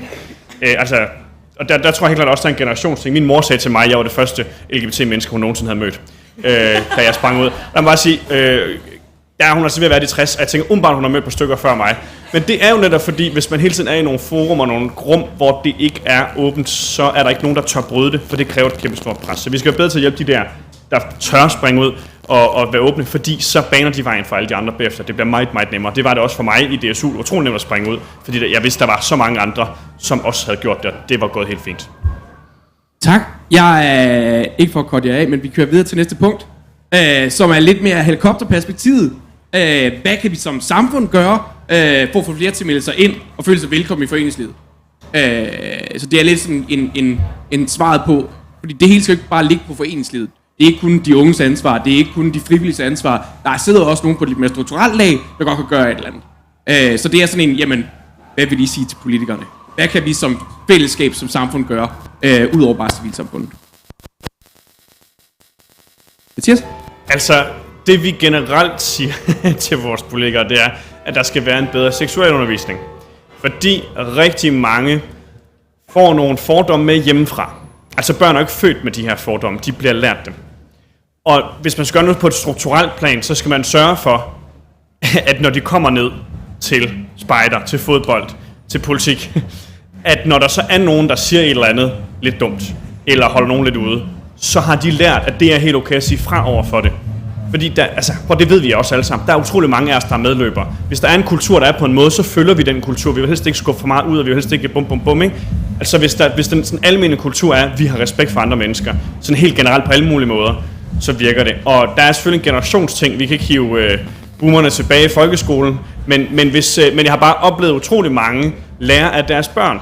At hvis børnene kommer hjem og siger, men mor, har du ikke godt prøvet at tænke over, og kan du ikke godt se? Og hen i skolen snakker vi altså også om, at det er synd for Theodor, at han bliver ved med at blive mobbet, fordi sådan og sådan og sådan, ikke? Okay, så er der sgu alligevel også en klokke, der ringer. Det er også måske lidt forkert. Så jeg tror, sådan det strukturelle plan er at simpelthen undervise bedre i folkeskolen, bredere. Ja. Yes, Christine? Jeg er meget enig i det med seksuel undervisning, så jeg har ikke sådan tænkt mig at gentage dig, Mathias. Men jeg tror også, man skal holde sig for øje, at jeg tror ikke, politikere kan løse alt. Altså, der er rigtig meget, der handler om kultur, og den der snak hjemme om middagsbordene. Altså, jeg har lige været på ferie med en af mine venner, der er homoseksuel, og min mor hun kan ikke snakke om et homoseksuelt menneske, uden at italesætte at vedkommende. Altså, fordi det er så fremmed. Så der er sådan et eller andet i at tage den der opgave på, i at møde hende der, hvor hun er, og gøre hende klogere og sige, måske han også er andet end det. Han er faktisk en rigtig god fyr, ikke? Så bare for at sige, altså der er nogle strukturelle ting, som er enormt vigtige, men de bliver nødt til at gå hånd i hånd med sådan en kulturel udvikling, som starter et rigtig godt sted med børn og unge, fordi det kan være svært at stå og sige til ens barn, at man ikke skal acceptere alle, som de er. Olivia? Ja, jeg tror, jeg har det meget på samme måde som Christine i forhold til politikerne. Altså, jeg ved ikke lige, hvordan jeg vil få politikerne til at sørge for, at der var flere LGBT plus personer i foreningslivet, udover, altså man kan henvise dem til LGBT plus Danmarks hjemmeside, der har de sådan forskellige forslag liggende til mange dele af samfundet, hvor man kan øge rettighederne for, eller ligheden mellem LGBT plus personer og ikke LGBT plus personer. Og hvis man gør det sådan på et politisk plan, så er det jo klart, at det har også en indflydelse på, hvordan vi andre kommer til at se på LGBT plus personer i foreningslivet, når vi møder dem der, og indrette det, så det passer bedre. Så det synes jeg er et lidt svært spørgsmål. Jeg synes, det er mere interessant at snakke om, sådan, hvad kan man gøre i den enkelte forening, for ligesom at tilpasse det bedre nogle af de her mennesker. Jacqueline? Ja, jeg tror også, at jeg har ikke svaret på, hvad politikerne skal gøre, men jeg har i hvert fald forslag til, hvad foreningerne kan gøre. Og jeg synes jo helt sådan lavpraktisk, at os, der så er LGBTQ plus personer i foreningerne, skal være forbilleder, og skal sørge for, at folk føler sig, føler, at de har en at spejle sig i. Altså vi var under mit formandsår ikke en eneste heteroseksuel i vores formandskab. Og det tror jeg ikke, at vi snakkede nok om. Altså det tror jeg ikke, at vi var gode nok til at få forklaret, at sådan der, det her har intet at gøre med, hvor dygtig jeg er, men derfor er der lige så meget plads til mig, som der er til alle andre. Og det tror jeg også, vi skulle have været bedre til. Og det kan jeg godt stå i bagklodskabens lys og ærge mig lidt over. Den følelse jeg også selv. Jeg er selv en bøssekale fra Esbjerg. Men der er vel også noget i det der med at skulle være forbillede, at det er jo ikke altid rart at skulle sætte sig selv på linjen på baggrund af sin seksualitet. Det var der også lidt snak om tidligere. Er det forventeligt, at man gør det? Eller er det nødvendigt? Eller ja, sikkert. Nej, det synes jeg heller ikke, fordi man skal heller ikke gøre noget, man føler sig ukomfortabel med. Men jeg synes, at hvis man er et sted, altså vi var et ret grounded formandskab, eller sådan, jeg tror ikke, at der var nogen af os, der var ret i et tvivl, eller følte os usikre i vores seksualitet på nogen måde. Men alligevel, så var det ligesom ikke noget, vi sådan påpegede. Det var ikke, altså sådan, jeg tror, der gik lang tid før, at sådan, det gik op for folk, at der ikke var en eneste heteroseksuelle i vores sådan, formandskab, hvilket var sådan lidt ærgerligt, for jeg var sådan, jamen, hvorfor er det også bare en antagelse, at man ikke at, eller sådan, ja. Men jeg synes, altså hvis man, jeg tror mere, det er et opråb til alle dem, ligesom mig selv, der ikke gjorde det, at sådan der, please gør det, eller sådan, please vær det forbillede. Stine? Ja, måske bare en lille tilføjelse, at det er sådan, som det er med stort set alt, så er det nogle gange nemmere at gøre tingene sammen. Altså, så det der med at pege på, at det er én persons eget ansvar i sådan en forening af alle mulige andre, det kan måske være svært. Så, og jeg ved, der er mange af vores foreninger, som prøver at danne et netværk på tværs af foreningen for LGBT-personer, fordi det så nogle gange bliver nemmere lige at lufte med nogen, der forstår en, hvordan er det så, man kan gøre det, og det er også der, man lige kan sige det, der måske er svært at sige til nogle andre. Så det er måske bare noget, der kan være med til at fremme, at der er flere, der tør stå frem. Yes. For jeg tænker faktisk, med det som springbræt, vil jeg gerne gå videre til det næste. Det her med LGBT plus personers egne foreninger, eller hvad vi skal kalde dem. Så synes jeg, det var en okay segue. For du sagde lige på det her med, jamen så laver vi nogle tværfaglige netværk, eller nogle tværgående netværk, fordi det faktisk kan være rart at have nogle møder med nogle folk i foreningslivet, man kan spejle sig i. Det første spørgsmål er nok mest henvendt til dig, Christian. Så jeg tænker, at jeg indsætter den direkte over til dig. Har foreninger, der sådan henvender sig specifikt til LGBT plus personer, sådan kapaciteten til at løfte jeres formål, og med kapacitet som med en helt bred forstand, alle frivillige nok, midler nok, faciliteterne til det? Nej, og derfor for lige at vende tilbage til det sidste emne, når jeg taler med politikere, så siger jeg altid, send flere penge. Men at bygge mere inkluderende, det er en helt anden snak. Det er så noget andet, men det er drevet af frivilligt. Vi har fået en deltidsmedarbejder i Paniat. Jeg har 1600 medlemmer, og vi har for første gang fået en deltidsmedarbejder her for 1,5 år siden. Ellers så har alt været drevet frivilligt i 26 forskellige sportsgrene i øvrigt. Det er meget kompliceret og meget svært at skabe det rum for så mange mennesker alene ved frivillig kraft. Og derfor er der en helt grundlæggende udfordring i det. Et af de spørgsmål, jeg jævnligt bliver stillet, det er, at om ikke at en organisation som Pan Idræt, og det gælder også for alle mulige andre organisationer i miljøet, om ikke et af vores formål i virkeligheden er, at vi skulle nedlægge os selv. Altså det må være drømmescenariet, at vi er et sted, hvor at det ikke er nødvendigt, at man søger til Pan Idræt for at dyrke idræt. Og det er jo sådan set langt hen ad vejen enig i, at det ville være dejligt, hvis ikke det var nødvendigt. Jeg tror bare stadigvæk, lidt i forlængelse af det her med netværk på tværs, at selv hvis det ikke er nødvendigt i det omkringliggende samfund, så er det meget naturligt, at mennesker i et eller andet omfang søger nogle fællesskaber, hvor man kan spejle sig i hinanden, og man kan genkende hinanden, og man kan møde nogen, der står i samme livssituation som en selv. Og det, når man er en minoritet, så er det et grundvilkår, at dem finder man ikke på nødvendigvis alle sammen på arbejdspladsen, eller i skolen, eller i ungdomsuddannelsen, eller hvor det måtte være. Så jeg tror, det er meget naturligt, at man finder fællesskaber, om det så er mix og glæden ved film, eller panier og glæden ved sport, eller gå ud grupper i Danmark, eller hvad det måtte være. Så tror jeg egentlig, at uanset hvor inkluderende og mangfoldigt det omkringliggende samfund bliver, så tror jeg stadigvæk, at vi kommer til at have LGBTQIA+ foreninger. Udmærket. Og det næste spørgsmål går i samme boldgade, men her kan nok lidt nemmere alle sammen være med. Nu taler vi om et tværgående netværk i foreningslivet, men hvordan sikrer vi, hvis man siger, altså hvis din point, Christian, er, at der er en nødvendighed i de her LGBT+ specifikke foreninger, hvordan sikrer vi så det bedste samspil mellem dem og så det generelt etablerede foreningsliv? Mathias? Altså, i 2019, der stiftede jeg sammen med nogle gode kræfter Socialdemokratiets regnbuenetværk, som er et regnbuenetværk for DSU og Socialdemokratiet sammen. Og hele intentionen var netop at i første omgang skabe et sikkert rum og promovere LGBT-rettigheder, fordi vi synes, der sidst skulle sparkes lidt gang i, også regeringen dengang. Men er jo så også blevet faktisk et undervisningsorgan internt i Socialdemokratiet, hvor vi kommer ud til forskellige, rigtig mange DSU-afdelinger, men efterhånden også flere socialdemokratiske partiforeninger, og fortæller om de her problematikker, og hjælper dem.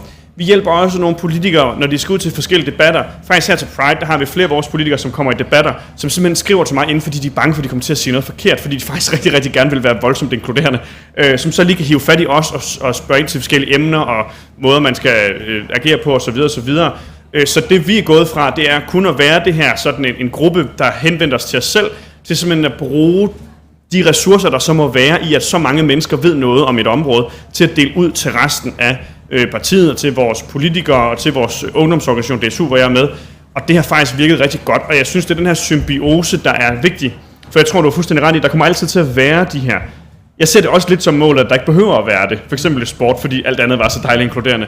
Men alligevel så finder man et fællesskab, og det fungerer rigtig godt for os. Og jeg tror sådan set, hvis det nu var LGBT Danmark, der var kommet og havde henvendt sig til en tilfældig socialdemokratisk partiforening, og jeg tror, de havde måske afvist det lidt hårdt. Det er bare for at være helt ærlig, ikke? Men når det selv er nogen, man er en del af, vi har alligevel ret meget til fælles, man har det samme idégrundlag, når vi så kommer og siger, men det er altså også vigtigt, også for os, så er det som om, der bliver lyttet noget mere. Så de her grupper internt i andre bevægelser, de er altså også med til, at det er nogen i øjenhøjde, som taler til en, og det har rigtig stor effekt. Olivia? Ja, jeg tror, jeg kan ikke huske, hvornår jeg meldte mig på til at sige noget, men jeg tror bare, jeg vil sige, at jeg synes, det lyder som et rigtig nice tiltag, du har lavet, Mathias. Jeg tror også, det er vigtigt at blive ved at have den der snak i ledelser, i organisationer. Når man er ledelsen, så er man jo også den, som bliver set op til de andre kigger på. At man husker at også hjælpe de LGBT+ personer, der nu er i organisationen med at være der på en god måde, hvor der er plads til dem. Og det tror jeg sådan, hos os i hvert fald, så handler det blandt andet om, at når nogen bruger flere pronomener, det kan jo være, der er en, der bruger hun og de, så hører jeg som ledelsesmedlem lige vedkommende i pausen, er det ligesom, fordi du helst vil have, at vi bruger de, eller er det fordi du helst vil have, at vi bruger hun, eller vil du gerne have, at vi bruger en blanding? Er du mest til, at vi kalder dig kvinde eller person, bare sådan lige hurtigt, og så siger jeg det videre til resten af ledelsen, hvis det er okay med vedkommende og så videre, sådan, siger det videre, og så kan vi bedre, når vi er rundt i afdelingerne, eller når vi står for et hovedbestyrelsesmøde, lige rette nogen i pausen, hvis vi kan høre, at de kommer til at sige noget andet, end det, som personen har sagt, det gerne vil kaldes. Og det der med sådan at stå for ligesom at være der for nogen som ledelse, tror jeg er rigtig vigtigt. Det er lidt det samme, som du er inde på der, Mathias, også, at I gør i DSU, med Regnbue-netværket og i Socialdemokratiet. Og det tror jeg tit kommer til at komme fra ungdomsorganisationerne nu og sprede sig rundt i Foreningsdanmark. Okay, I har også tegnet ind. Vil I stadig gerne? Stine? Ja, altså jeg tror bare at starte med at sige, jeg synes, det er en kæmpe styrke at organisere sig. Altså både internt i en organisation, men sådan set også som sig selv. Jeg synes overhovedet ikke, det sådan er gensidigt udelukkende, at man for eksempel har pæn idræt og, hvad skal man sige, bredde idræt. Det skulle gerne være sådan, der var plads til en begge steder, hvis man er LGBT-person. Så det, at man organiserer sig, det tror jeg faktisk er vejen frem. Jeg tror også, det er noget af det, der har været med til at gøre, at vi er et af de lande i verden, der først har fået LGBT-rettigheder, og det synes jeg egentlig, man skal blive ved med, hvad end det er den gruppe eller de andre grupper, og det er en del af vores DNA. Og så synes jeg, det er en enorm god vej frem, at man så siger, okay, vi har så en opgave her i vores egen organisation, der er muligheden også at organisere sig, fordi jeg tror, at noget af det, jeg går og, prædiker hver evig eneste dag, det er inddrage målgruppen. Og nogle gange er det lidt nemmere at inddrage målgruppen, hvis man ved, hvor den er. Altså lidt ligesom du siger, Olivia, I ved ikke lige, hvor mange og hvordan og hvor de er henne.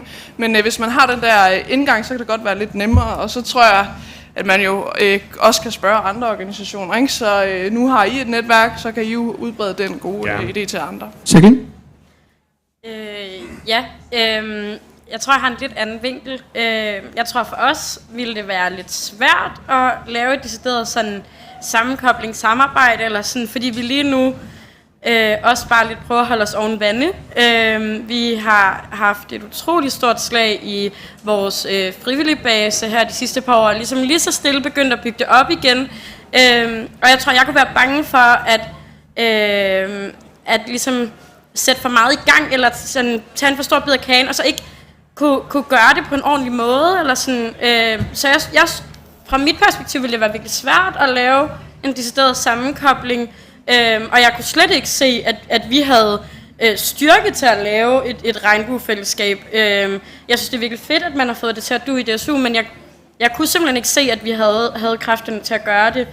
Og det er pisse ærgerligt, men jeg synes også bare, at jeg tror, der er en frygt også for, at man ikke kan gøre det godt nok. Tusind tak. Vi skal lige så stille til at runde af. Lige sidste ord, Olivia. Ja, jeg vil bare sige, altså jeg tror, det er vigtigt, det der med, at man så, fordi det kan man jo altid tage et møde med DSU's Regnbue-netværk, eller Pan Idræt, eller nogle andre, som beskæftiger sig med den her slags ting og har gjort et eller andet, jamen holder et møde med dem. Hvordan kan vi i vores organisation være mere inkluderende? Fordi det bliver også meget nemt at hive fat i den ene queer-person, man kender til i organisationen, og nogle gange er det måske federe at række ud til en anden organisation, der allerede har implementeret nogle ting, i stedet for at spørge den der ene token queer, hey, hvad oplever du egentlig af udfordringer? Det kan også være lidt intimiderende, så sådan, det der med at lære andre organisationer kan i hvert fald gøre, at sådan, mange af de praktiske ting bliver løst. Ja. Yes. Christian, synes du, de lytter nok til pæn idræt?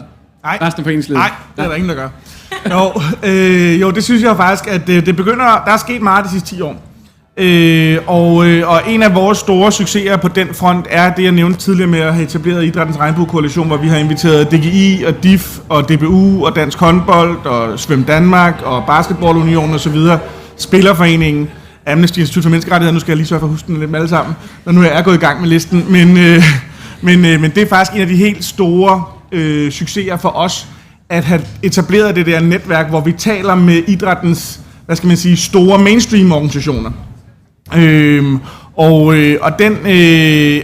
Den dialog og den vej har jo ført til kampagner, og også det her Game Changer-projekt sidenhen og så videre. Og det der med, for lige at vende tilbage lidt til det, jeg startede med at sige, med samtalen, altså det der med at have de der samtaler i foreningslivet det hele taget, tror jeg bare er fuldstændig afgørende for, at vi kommer videre på den her dagsorden. Og en måde at have samtale på, nu er jeg lige lidt shamelessly plugging, så har vi altså en fodboldturnering på fredag, hvor alle de her mennesker er inviteret med til at spare homofobien ud af banen, og det er fredag 17. Tusind tak, fordi I afsluttede ord. Jeg vil gerne på vegne af Dansk Ungdoms Fællesråd, der har arrangeret på det her, sige tusind tak for alle jer, der dukkede op. Tak til panelet. Mathias Niborg fra DSU, Jacqueline Snerling fra LH, Olivia Kofod, Christian Bigum fra Pan Idræt og Christine Ravn. Giv dem en stor hånd.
highest mountain to the deepest well.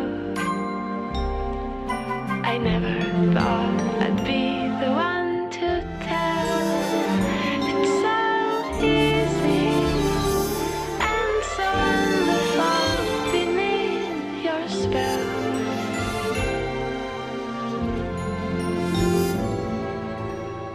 Bright is the shadow that my true love casts. Dark is the light he shares.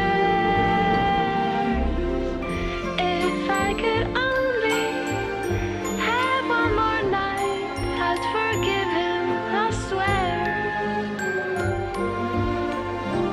I swear.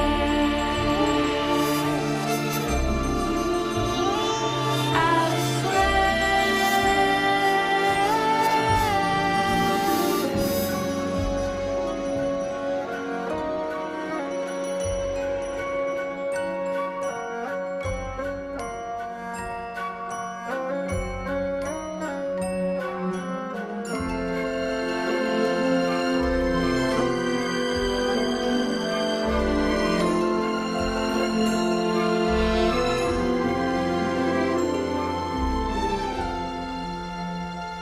So come on, let's make this blue one shine all day. Let's make this world do everything you say. It's so easy and so wonderful to feel this way, to feel this way.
Such a waste, such a waste, such a waste.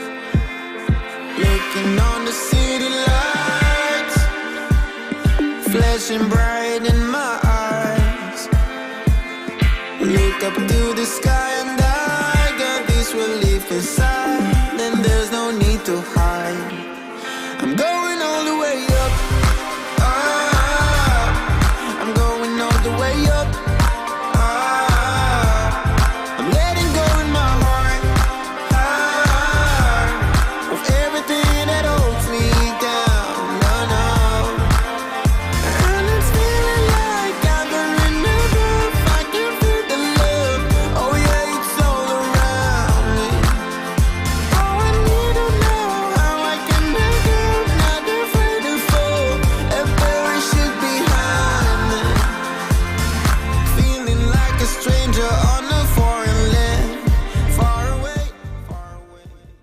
Hello and welcome everyone.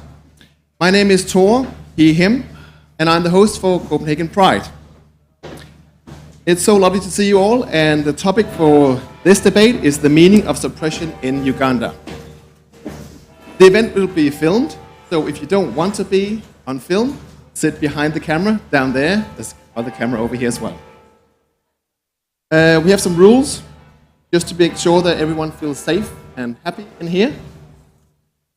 So please be open-minded and respectful. Please do not assume others' sex, body, or sexuality. Be aware of your own position in the room and privileges. We do not accept any kind of phobia or shaming. If you have any questions, then grab a hold of me or the lady here at the back. We will come and sort it out for you, and we will also be coming around with a microphone if you have questions panel at the end. But other than that, open your heart, open your ears, turn off your phones, and I'll hand you over to Augustine. Thank you. Thank you. Hi, everyone. Thank you. It's a great pleasure to be here today with such an amazing panel of activists and very knowledgeable people that will help us understand the political and social implications of this outrageous law that Uganda has passed, criminalizing homosexuality to the extent of not only potentially including the death penalty, but also punishing anything interpreted as promotion, recruiting, or funding of LGBT activities.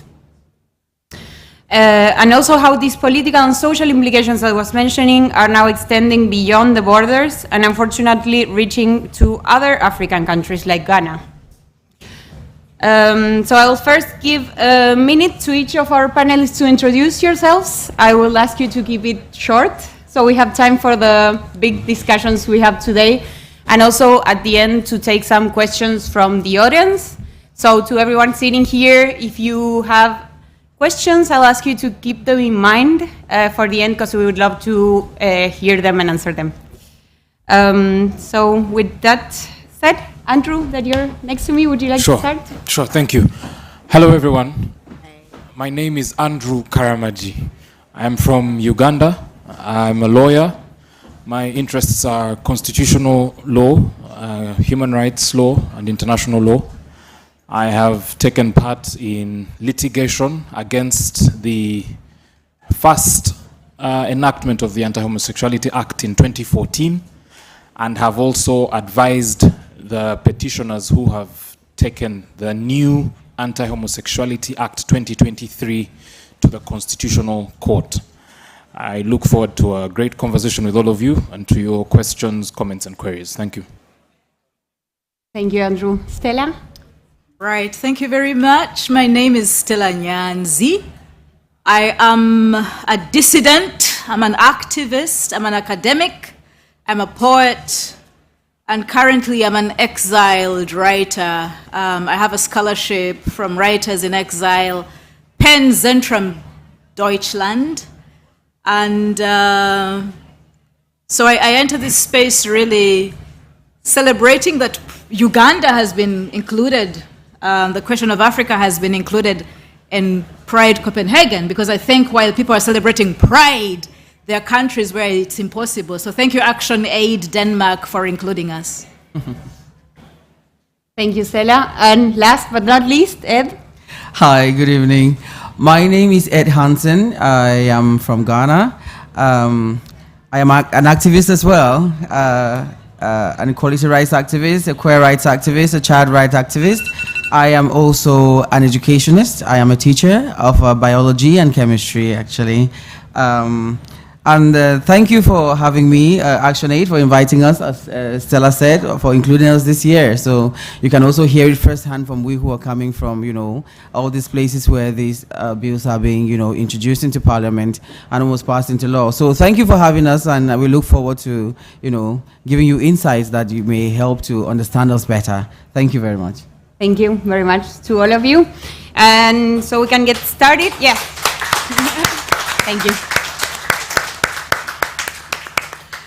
The first question I have is for you, Andrew. Andrew, this is not the first time anti-homosexuality bill has been proposed, but why is this law different to the rest? What does it change in the legal and in the social context? Yes, this is an important question, and I'm happy I'm the one getting the first opportunity to answer it. And let me start from this premise that laws in Uganda, at least in the formal codified sense, in the sense of law being something that is written, has its history in colonialism. It's important to start from that point, which for Uganda's case was in 1894, when Uganda was designated as a protectorate of Her Majesty's government, the Queen of England. That's an important starting point. And so one of the laws that we had then and still have today is called the Penal Code Act. The Penal Code Act in Uganda, this law was passed in the colonial times, has a provision that is titled unnatural offenses. And what are unnatural offenses? And these are the 3 unnatural offenses in the Penal Code of Uganda. Before we even get to the Anti-Homosexuality Act, it says, any person, please listen, any person who has carnal knowledge of any person, this is the important part, against the order of nature, commits an offense and is liable to imprisonment for 7 years. That is the Penal Code, a law that has existed since colonial times. Category 2 of unnatural offenses, any person who has carnal knowledge of an animal or permits a male person to have carnal knowledge of him or her against the order of nature, commits an offense and is liable to imprisonment for life. This is some of the oldest provisions we have on the law books insofar as the topic we are discussing here is concerned. And many of you will want to ask me, what is an unnatural, or when are you said to have carnal knowledge, which is a legal way of talking about sex, against the order of nature? It is that if you have sex outside of what is the dominant way of having sex, you're committing an offense. The same law criminalizes an attempt to commit an unnatural offense. So remember the 3 offenses I talked about. If you attempt, so it's not clear, when do I attempt to have, if I hug you, if I smack you on the butt, when is it an attempt and when is it not an attempt? There are provisions on indecent practices, also still under the Penal Code, but because I have 8 minutes only, let me run to the Constitution. The Constitution of Uganda, which was enacted in 1995, has a provision under the objective principles of state policy that has a title, Protection of the Family. And it says the family is the natural and basic unit of society and is entitled to protection by the state. The question is, what is a family according to Ugandan law? This is something you have to understand based on what rights accrue to those who want to get married.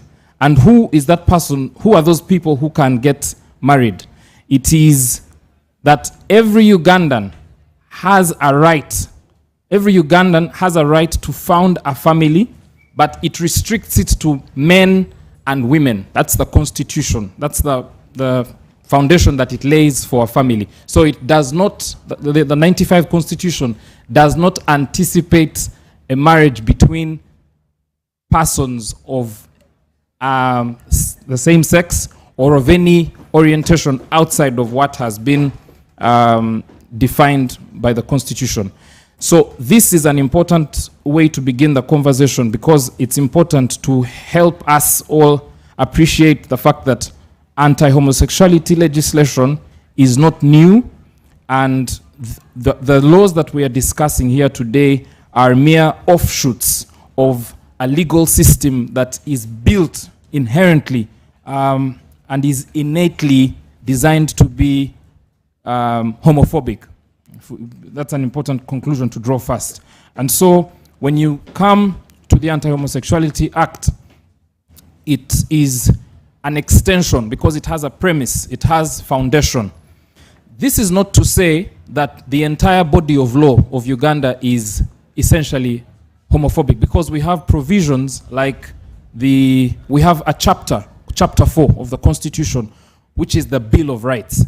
The Bill of Rights contains progressive provisions on freedom of expression, freedom to protest, freedom to petition, and so on.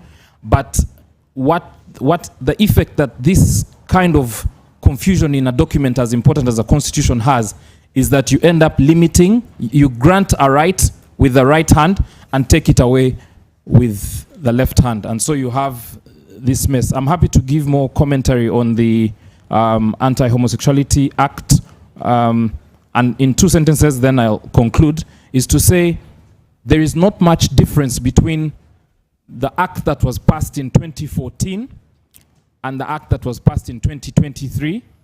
Essentially, all of them have a negative, to say the least, an adverse effect on the rights of sexual minorities.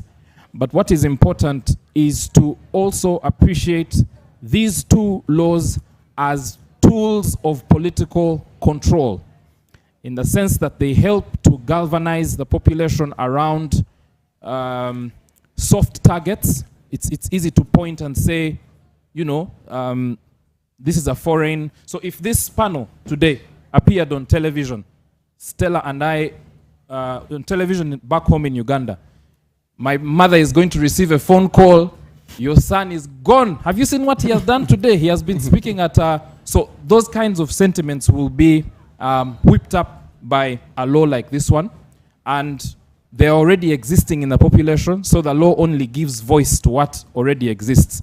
And it doesn't help that the evangelical Christians, the American right, extremists from other religious groups like the other religious groupings have an interest in pushing for this kind of legislation.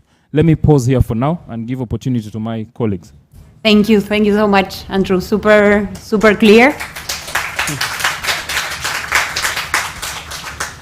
Now that we have a clear idea of this law and where it comes from, I would like Stella to help us understand what is the political context of this legislation and what does it say about the Ugandan political landscape. Right, so I think that when Andrew was speaking, he very clearly, towards the end, he said that the Anti-Homosexuality Act in Uganda is a political tool, and that is important because when people talk about the law, many times lawyers such as Agostina and Andrew assume it's just a legal question. But I'm a dissident, as I introduced myself. I belong to the opposition in Uganda, and part of the problem is that the anti-homosexuality law is using our parliament to legalize and legislate and make homophobia part of the national psyche. And it's a problem when citizenship rights, when nationalism, when patriotism are built on the idea that a good Ugandan must protect the family, the heterosexual family. It is problematic when citizenship is based on to what extent is one promoting these very heterosexist, patriarchal, homophobic, transphobic, queerphobic laws.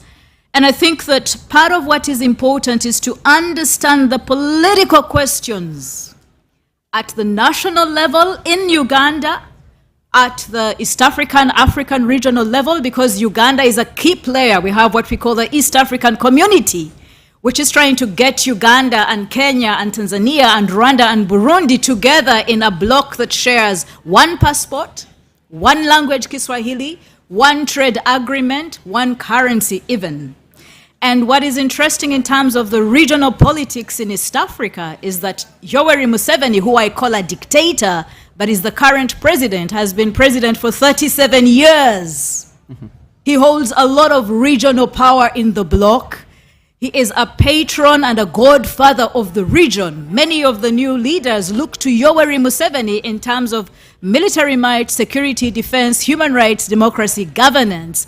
And what is happening is that the East African region many times has got Yoweri Museveni planting the military might of Uganda, our armed forces, in DRC, Democratic Republic Congo, in Southern Sudan. And so the military question is an important question because of the influence of the dictator. So if the dictator is legislating and signing a homophobic law, it will have effects on the East African regional bloc. I think that I will move on to what I think are the problems within the country. Andrew said if we appeared on national television today, his mother would get phone calls. I think that part of the problem of the new law is that it does not only criminalize same-sex sexualities, it also criminalizes production of knowledge, distribution of knowledge about homosexuality. And part of the problem with that is that even the information that we trade as a country is very much based on, is it homophobic or not? The more homophobic, the more currency. So those of us who speak about minority rights, sexual minority rights, don't have traction. Before the law was passed, we could speak and have activism and civil society organizing. Today, just producing knowledge and distributing it will earn a person 20 years in prison. And so the criminalization is not just about homosexuality, same-sex desire, non-conforming gender identities, etc. It's also about education and information and organizing. And if people cannot have the freedom of expression that's in the Bill of Rights that Andrew talked about, Chapter 4 is important. What can we do if we can't even express ourselves in defense of or against an issue? And I think as an academic, as an activist, as an artist even, I enter the space to say part of pride is to claim that space and say we need to articulate the issues of places like Uganda. As a matter of defiance, thank you for the clap, but more than clapping, we have to clap back. I think we have to clap back. And in the times of political organizing, we have 5-year elections, which are a sham. I called the president of my country a dictator because places like Uganda have a performance of elections. Performance thing. Yeah. What happens is ordinarily the opposition political parties would organize and raise a voice. And so I belong to the opposition political party called Forum for Democratic Change. In 2009, when the first law was passed, the leader of my party at that time was accused of being in line with LGBTIQ people. In Parliament, we had a discussion, we had a debate, we had a minority report in 2009. In 2023, you have to stop me when I'm going over time. In 2023, all of Parliament came together.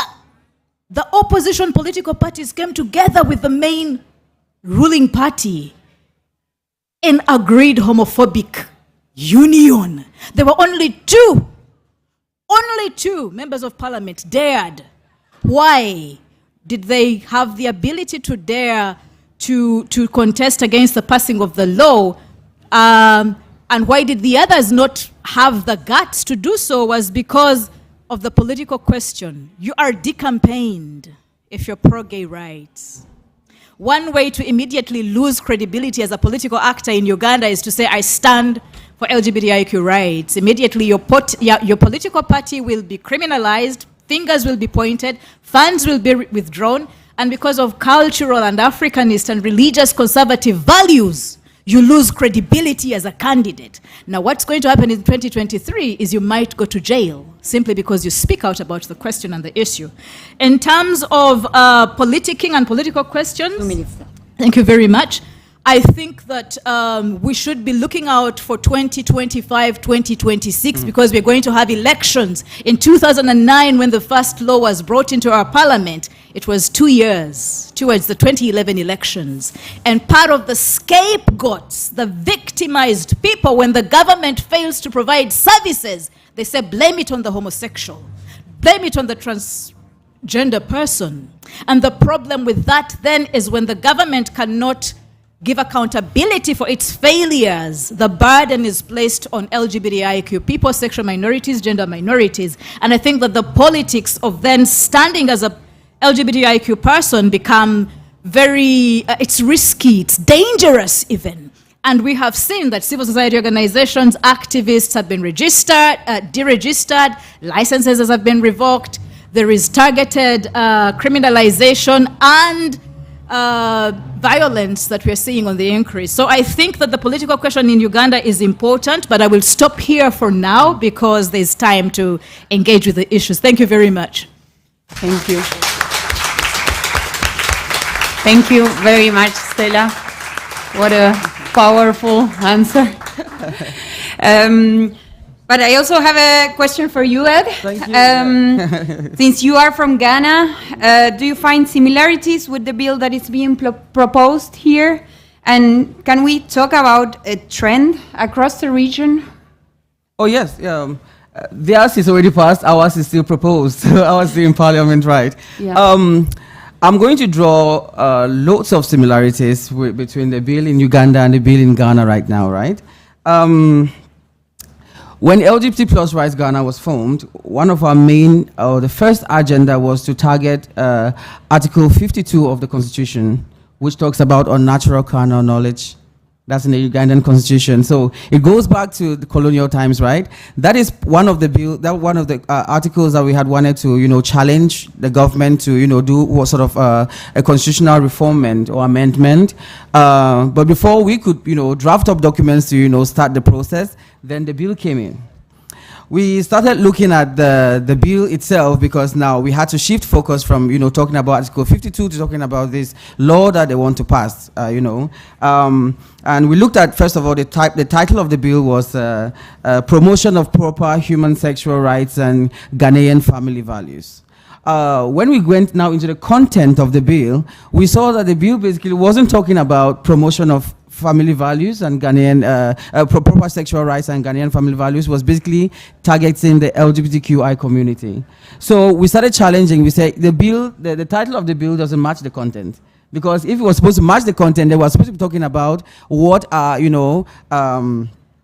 proper human sexual rights that you're supposed to be promoting. There was nothing about proper human sexual rights in it, because you are promoting proper human sexual rights, you're promoting self-expression, you're promoting, people being who they are. But then you were talking more about the LGBT community and all of that, and promoting proper Ghanaian family values, which by extent supposed to be proper African values. What are African values? African values are supposed to be of inclusivity, of, love, of freedom, of, education. But that the content of the bill said nothing about this, So we started challenging in that way. So when it became a hot topic in Uganda, we followed that conversation, very closely. And when we put the two bills together, literally they are the same.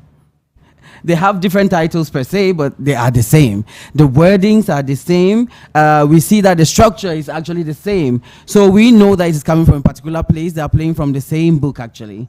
So we know that the proponents of the bill actually have a core source. We think we know the core source, actually. I don't know if we're allowed to say where the core source is, but we all know. You're talking about the colonialists. This is exactly where it is coming from. We have, these big powers that are actually behind it, like the extremists in the United States and there are those in Europe. There is the World Congress of Families. There's a whole coalition of people all over the world who are pushing this kind of agenda, So the bill is actually coming from there. Then, when we challenge them now, because the layman doesn't understand language, as Stella was saying, that they don't understand language of the bill per se, then the proponents now, they start explaining the bill to say, oh, we want to protect protect, it's a bill that we are going to pass to protect children. Because according to them, the LGBTQ plus community is just there to recruit children into, homosexuality. So, and for staunch Africans like our African parents and, the elderly ones, once you mention children, it's sometimes very close to their heart. So when you want to mention children, you get them. So when they started proposing or started saying that this bill is to protect our children, then they can have support, They said it's about protecting family values, and then, we also hold family very, very close to our heart. Then you see, it's easy to persuade them to support the bill. They don't know the content of the bill, mind you, but then when you mention things like this now, it makes more sense to them because they don't have the time to read. So your interpretation is their interpretations, They say they are going to protect religion, is to protect our religious values, That is when the religious leaders start speaking. Mind you, also religious leaders have not read the bill. Because when we have conversations with them and tell them exactly what the content of the bill is, they say, oh, we didn't know. We didn't know. Because you stand at the pulpit and preach love and preach inclusivity and preach, what we preach in the religious houses. But then the bill is completely against that. So they say, I don't know. Then we say, read what you're supporting. Yeah, and then finally they say, we want to promote African values, African values. But then we tell them that the bill has nothing to do with African values. It's just a bill of hate. Then we go further, as Stella has already, pitched in to say, do you know, we ask them now the question, do you know that if this bill is passed, you're also affected? Because why? You have no freedom of association. You have no freedom of expression. You have both those freedoms actually are taken for you. How do we mean by that? It's like you have a duty per the bill to report.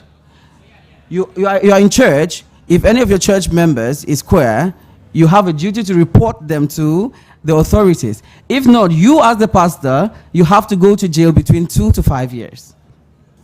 If you are a parent supporting the bill, if it comes out that you are a parent and a landlord, your child or your tenant is queer, you can go to jail for 2 to 5 to 10 years.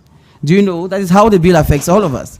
So these are some of the similarities that we have found, but then we also have found out that the main similarity in all of these bills is that it is funded by these extremists. It is funded by these big powers, and when they have got the power, they have got the resources, so that when they push, when our politicians actually speak, you see that they are talking with authority, maybe not of themselves, but of powers that are backing them, But then we as young activists, or we as activists, we have no such power. So we just have to find different ways of, fighting that is more amicable, that is more subtle, We cannot be as aggressive as they are in proposing the bill and in passing the bill. So these are some of the similarities that we can draw from the bills that are going across. And we know that Uganda has taken the lead in East Africa. If Ghana goes ahead and passes the bill in West Africa, then it starts shooting like that. Thank God South Africa didn't go that route. It would have been a thing in the Southern Africa. We don't talk about Northern Africa because, sometimes it's like they have their own continent up there. But then when it comes now to West Africa, if Ghana passes the bill, then it's going to start shooting up all across West Africa. And we know that the bills are already there. They're just waiting for this country to pass, and then, they start.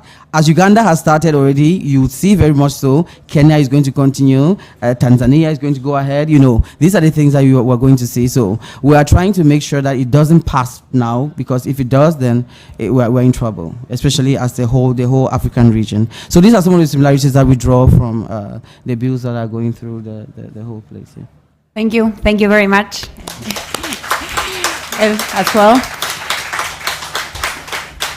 I have 2 minutes more for Andrew and Stella if you want to pitch in this last question and maybe help us understand where does this leave us. Yes. So it's excellent what my colleagues have shared, and let me help us all appreciate the gravity of what the law can do given its actual provisions. So, all of you who can hear my voice now, anyone who can hear my voice now has committed an offense or 2 or 3 under the Anti-Homosexuality Act as follows. The Act, the recently passed one, 2023, criminalizes failure to report homosexuality It's a crime. 2, it outlaws promotion of homosexuality. It does not define what promotion is. So any and everything could be promotion, depending on what the prosecutor or the court thinks. 10-year jail term for attempted same-sex conduct. There is also a provision on, I'm just picking out the major ones, for aggravated homosexuality, you get the death penalty. And what does aggravated homosexuality mean? So you know about plain crimes like robbery, assault. Now, each of these crimes can have the word aggravated added to them. So for robbery, if you use a weapon or something that looks like a weapon, then it becomes, it's not just robbery, but it becomes aggravated robbery.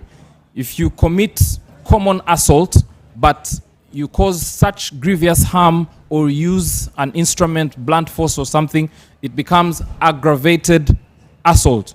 In the same way, using that logic of the criminal law, if you commit the crimes that have been defined as acts that have been defined as homosexuality with, 1, a disabled person, 2, if you do it serially many times, and there are several other categories, you are deemed to have committed aggravated homosexuality and the penalty is death. Then if you conduct a marriage ceremony for homosexual, for same-sex marriage ceremony, the penalty is 10 years. This is, the last one I'm going to point out is a rather egregious one. It creates an offense for renting a room or lodge or hotel. If you are a hotel owner and guests come to your hotel or your rental or your lodge or your inn, whatever, and whether you know or not that they are the same-sex couple, you are liable to 10 years in jail for that. That's an offense of renting out a room that will be used for acts that have been designated as homosexual acts. Let me conclude this way. As I began, the Anti-Homosexuality Act should not be looked at in isolation. It should be viewed from the greater repression that Uganda is suffering under the family rule of General Yoweri Museveni and his relatives and friends. We have laws. My brother talked about a law that has laws whose titles do not match the content. So we have a law that was thrown out called the Computer Misuse Act. But when you read the content, it's about usage of computers. We have a law called the Public Order Management Act, under which Dr. Stella here has been arrested. That law should actually be called the Public Order Mismanagement Act and not Public Order Management, because if we didn't have that law, we wouldn't end up with the kinds of chaos that we have courtesy of laws like these. So as opposed to being a case of the rule of law, what we have is a phenomenon that I invite you to interest yourselves in called rule by law. So you pass laws to arrive at certain political objectives that are not in sync with human rights standards. Where does this leave us? We're going to continue seeing an erosion of human rights in the country, because as you've seen the provisions that I've shared here, you don't necessarily have to be one who is in a same-sex relationship to be liable under this law. I could be arrested on arrival at the airport for promoting homosexuality, and this video will be the evidence, that the only evidence they need, and so it's an erosion of rights. It's a contravention of the Bill of Rights and the Constitution, and we will see this increasingly used for the political objectives of the ruling establishment. Thank you. Thank you so much. Stella, if you want to wrap it up in a minute so we can take questions from the audience. I can use the minute, yes. And I think that my minute is really to just rally support rule by law. I think you said we can be subtle in our resistance. Actually, I'm saying we must resist. Those of us who are not in Uganda especially and have the privilege of living in countries that allow freedom of voice and organization, please amplify the issue of Uganda.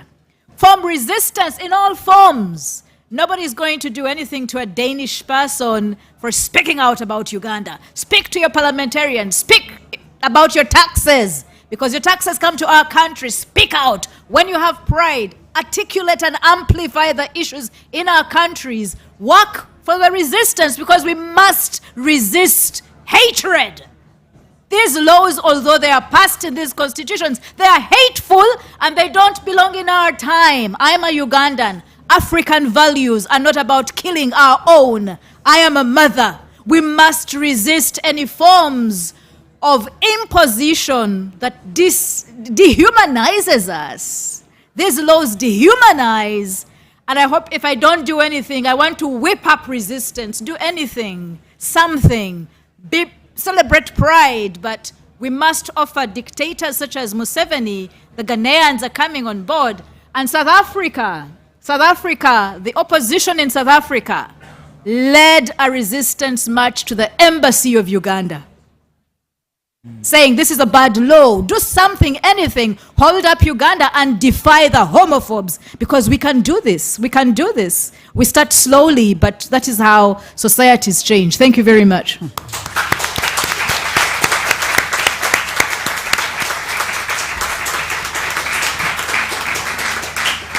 Thank you very much to the three of you. It was amazing.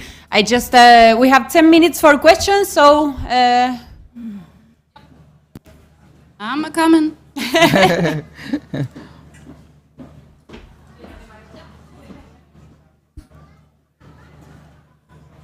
Hi, my name is Alison. I'm deaf. So just thank you very much for speaking out today. But I'm a little bit curious if you have any experience with other asylum seekers here in Denmark who are deaf as well, who are homosexual, who has been in hiding. Have you seen anything? Have you heard anything? Do you have any kind of experiences with this? I don't know if you've experienced anything with deaf refugees. Here in Denmark or back in our country? Or back in our countries? Yeah, both. Both. It's just if you've seen anything, also from Africa in general, if you've seen anything, if there's some double taboo in case of it, when they're deaf as well, when it's double up on the minorities. So I want to take it?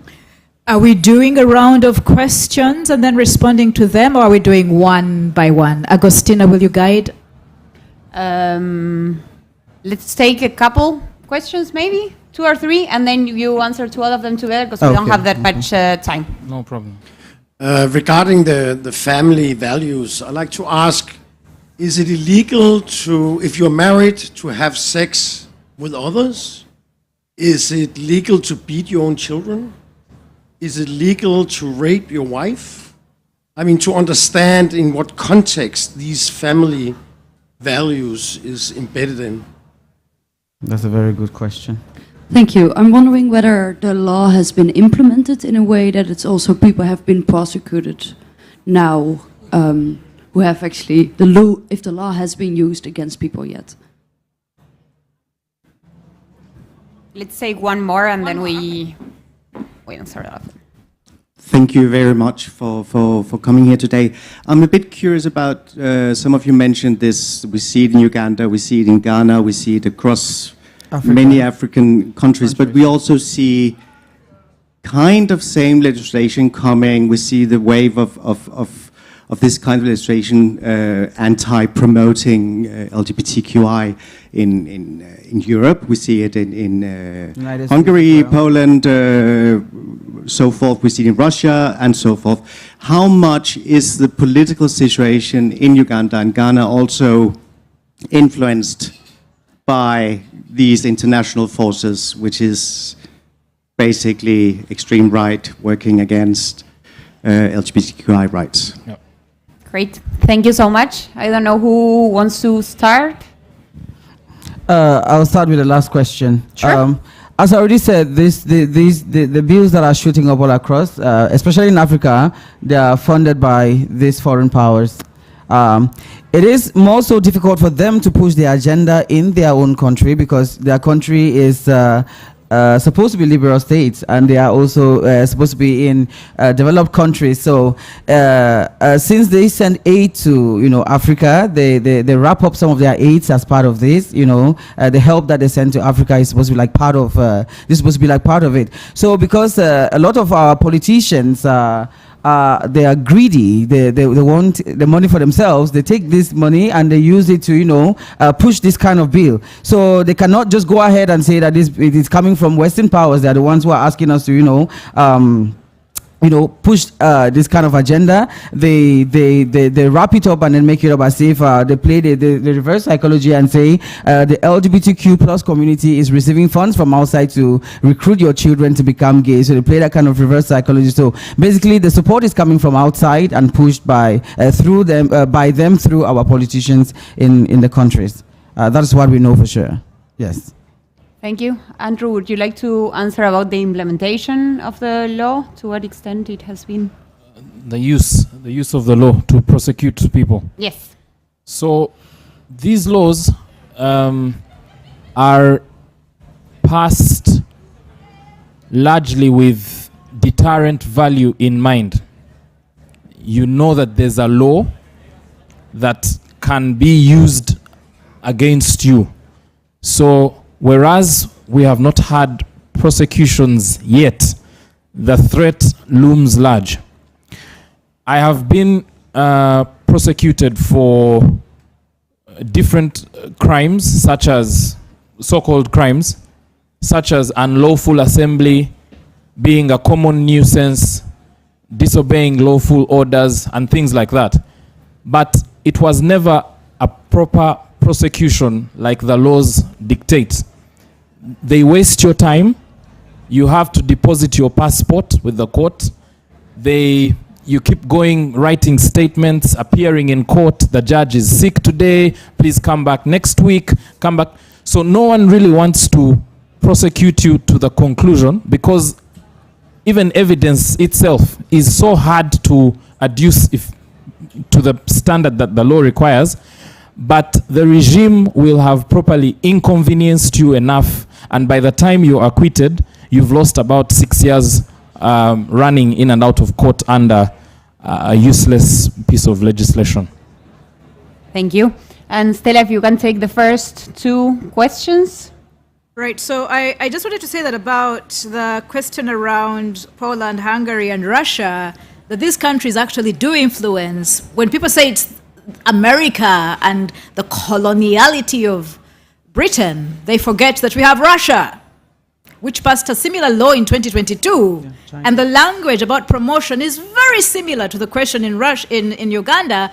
And the Russian Putin has been funding a lot of things in Uganda, dodgy things, and his foreign minister was in Uganda around the same time of the passing of the law. China gives us money as well. And so the issues that are happening around the neoconservative European right-wing populism also have layers that come to our country, which are often filtered through very simple eyes of the American West. But there's so many other players. I will leave that question about the law being implemented. Again, as Andrew said, evidence gathering. One of the worst around queer rights is the forced anal examinations. To prove what? That in itself, even before the prosecution, around evidence gathering, one, there's no science to it, but it's a violation. It's a total violation, gross and indecent, to have police people thrusting things into people's rectuses and the obsession with the anal canal to prove what in court as what? It's horrendous. And so that the evidence gathering for me is also a problem, even when prosecution doesn't happen. The question around, offensive communication, in my case, I was convicted for writing a poem. Now, if I'm writing queer poetry and I'm promoting, oh God, I'll be so convicted so many times that these are layers that add layers upon layers. So the offensive communication will be added with promoting, it will be added with treason because I'm anti-government as well. And it's just layering of laws that will get us so that there isn't one prosecution. And the deterrent is also important. The family values question, which family? We don't come from a neutral family with daddy and mommy and 2 children. No. We have stepfathers and co-mothers. And in my country before colonialism, we were 56 people, 56 ethnic groups that came together. So which ethnicity? Ghana is a country all of its own. So which African values? And so the question around polygyny, polygamy, polyandry, we are polyamorous people. What is this family value? Which family? And the very last question about deaf refugees is important because when we talk about minorities, sometimes we forget the intersectionality of double, triple, quadruple minorities. How does a deaf queer person even begin to engage if they can't converse? And so I want to thank the translator who is here, who's enabled other people, because we haven't even begun to consider the issues of other minority layers within the LGBTIQ question. Have I done a good job in 2 minutes? Yes, you have. Perfect. You have. Great. You have. Thank you all so much.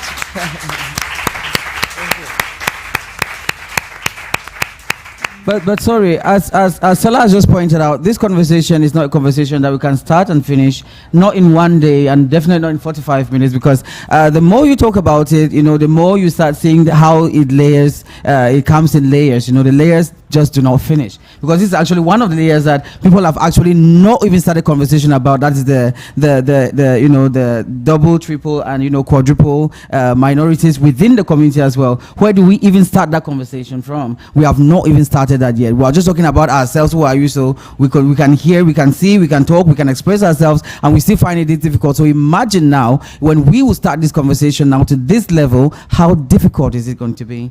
We have not started having that conversation yet.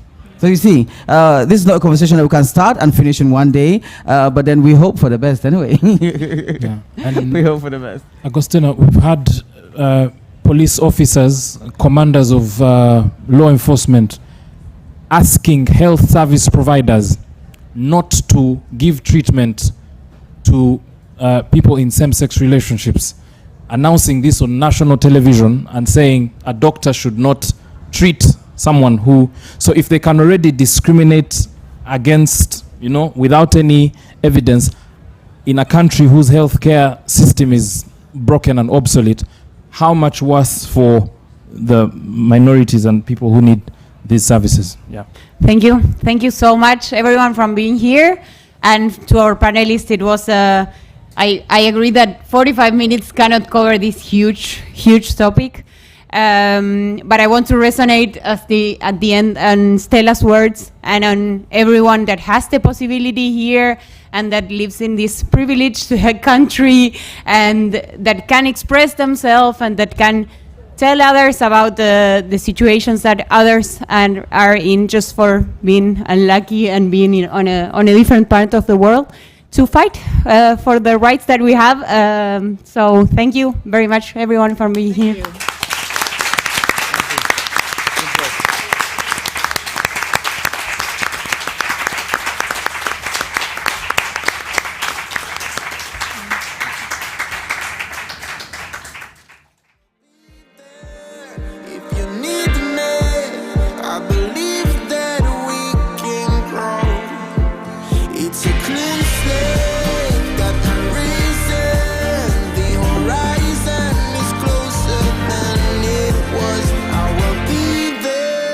If you need me, I believe that we can grow. And it's feeling like I've been enough. I can feel the love. Oh yeah, it's all around me. Oh, I need to know how I can let go. Not afraid to fall. A parachute behind me.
Open your eyes, what can you see around?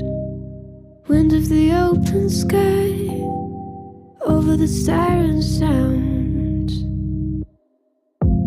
This is a dream, getting the royal scar, holding a diamond blade, throwing it far.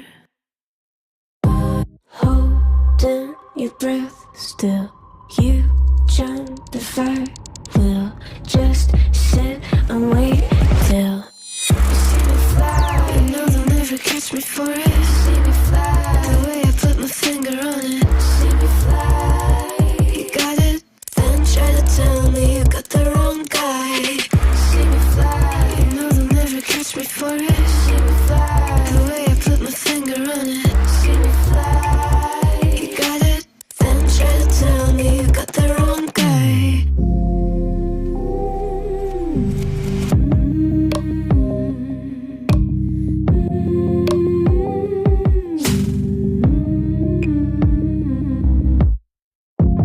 Look at them now, all of the noise they make, counting the cards to one. Queen of hearts never breaks. Falling asleep, here might just take a while. Trying not to grind your teeth, dreaming to touch my style. Well, can't say I blame you. Trying to come close to, but all you can do. See me fly, you know they'll never catch me for it.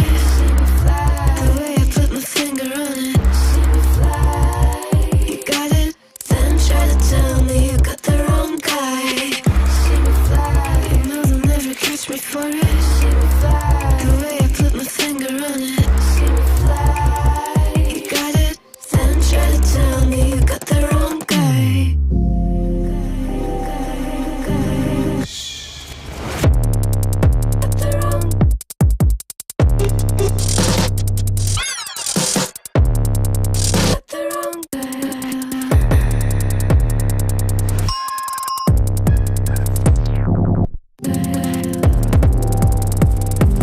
Then try to tell me you got the wrong guy.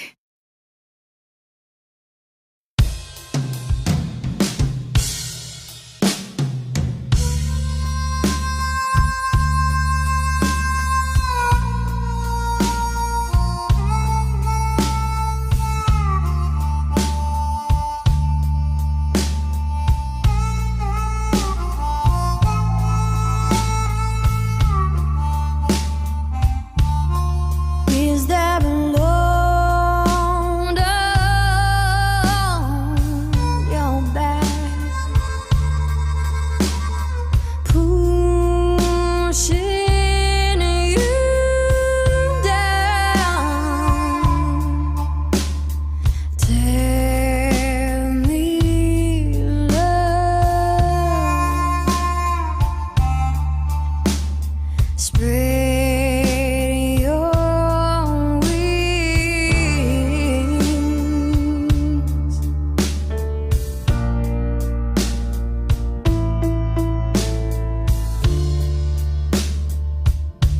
A new day will come again. I promise it will get better. Give it some time. Free yourself. Let your troubles unwind.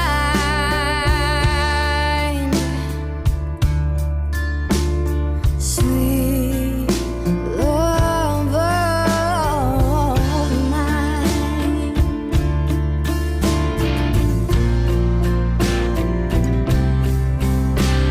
Free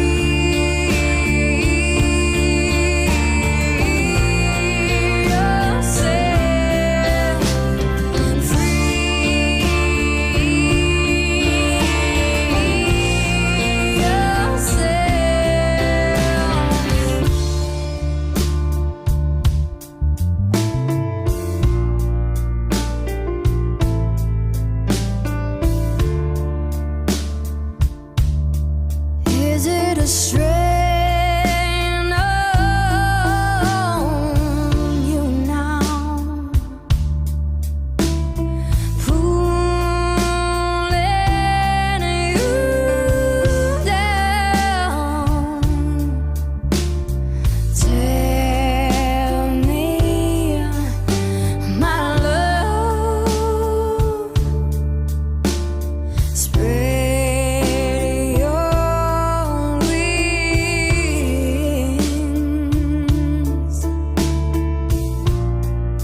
Did my promises make it better?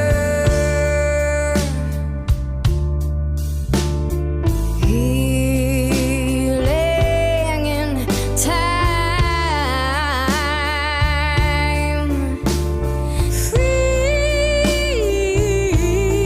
yourself. Let your troubles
And if you want to stay, please take your seats. My name is Charlotte. My pronouns are she, her. I'm your host for today. This is a panel about queer sounds and silences. I will let the panel talk about that some more. I will just remind you that this is a safer space. So when we get to the question portion, be mindful of how you ask your questions. And since this is live streamed, these cameras, if you don't want to be on camera, sit behind them. You'll only be filmed from the back unless you stand up and walk around. But just know that they're here.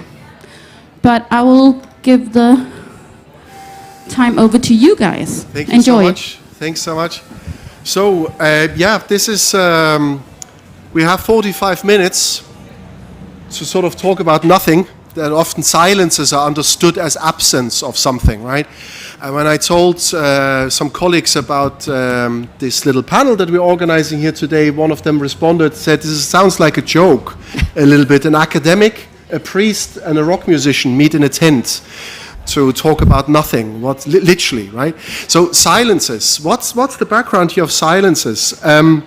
Obviously, it seems to be a standard conviction that members of this movement should not be, the movement itself and members of it, we should not be silenced, yeah, because silenced is tantamount to being repressed and being silent, being silenced and being sidelined. Yeah? We should be loud, we should be visible, etc. Silence is often seen as the wrong thing, right? In the queer movement. So at some stage, I decided to look at this from the opposite perspective, because if you look very carefully at how LGBTQ+ organizes globally, it is often actually through strategic and organized silences. Yeah? So silences can be organized and they can be strategic. They can be done by when people come together to disrupt norms and to bring about new social developments, and they can be very powerful tools. So I wondered at some stage, how is it that members of the queer community actually experience sounds and silences, and maybe these experiences are quite different from what mainstream homonormative society experiences silence as. So here with me to debate and to dive into some of these questions about sounds and mainly sort of silences is Christina Ebbesen, who is by day a folkekirke-præst for deaf mute people in the Haderslev community. Yeah, correct. Actually, Fune and Jutland, all of that. All of that, okay. And by nighttime, shall I say, also a book author, a public speaker, a public activist, a traveler who blogs and writes a lot about travel experiences.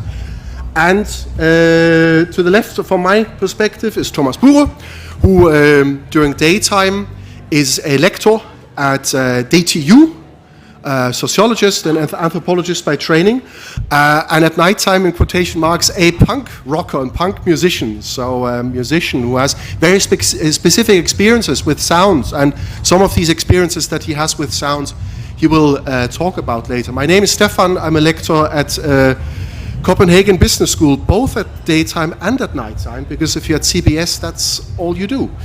So one of the premises of this event today is that we've been running a little research project at CBS on the interactions between the Pride movement and corporations. And what those people that were involved in this project always hear is to say, well, you know, the Pride event, that big parade, is really an excuse for bystanders, people who are not committed, like corporations and not committed straight people, etc. This is an excuse to have a party and to be loud, but they're not committed. And then, if you look at it from a different perspective, maybe some of these Pride events that we're seeing and some of the organizing that's going on is also an excuse for people to be silent together. Not just party together, but to be silent together. And starting from that assumption, I know you have a sound engineer here right at the moment, and as you can hear, it's really difficult to be silent when there's a sound wall stemming behind us, but we will manage. Because if you look a little bit at the history of the movement towards queer liberation, you will find that organized silences, so not individuals just being told to shut up, but organized silences. Yeah, remember, that's what we're talking about. Organized silences, I would argue, were quite central to this liberation movement from its very beginning. Right? We often associate the beginning of that movement, obviously, 1969, the Stonewall riots, right? A loud riot. But those people who have read a little bit about and written a little bit about the history of the movement, you will find that there were public demonstration events in the United States from the mid-1960s, and they were, interestingly enough, from the very beginning, organized as silent events. So the first of these events, the so-called Reminder Days, always held on July 4th since 1965 in Philadelphia, and then organized as annual reminders.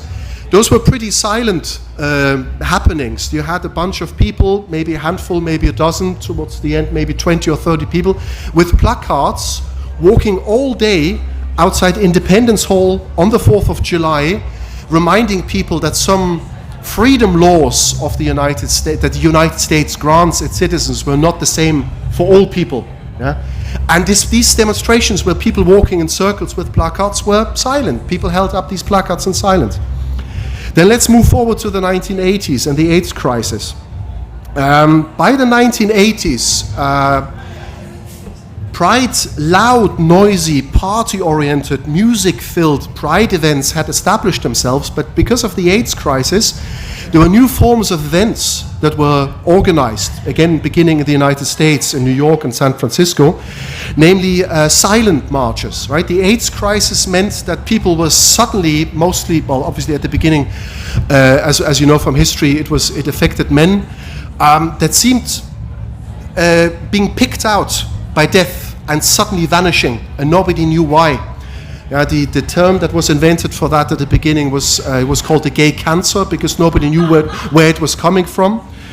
And in response to this, the movement organized silent marches, and they organized them not during daytime, but at night, to use the darkness and the silence of the night as a contrast to the candles that people held. So instead of being noisy, people turned silent, but in an organized way and at night.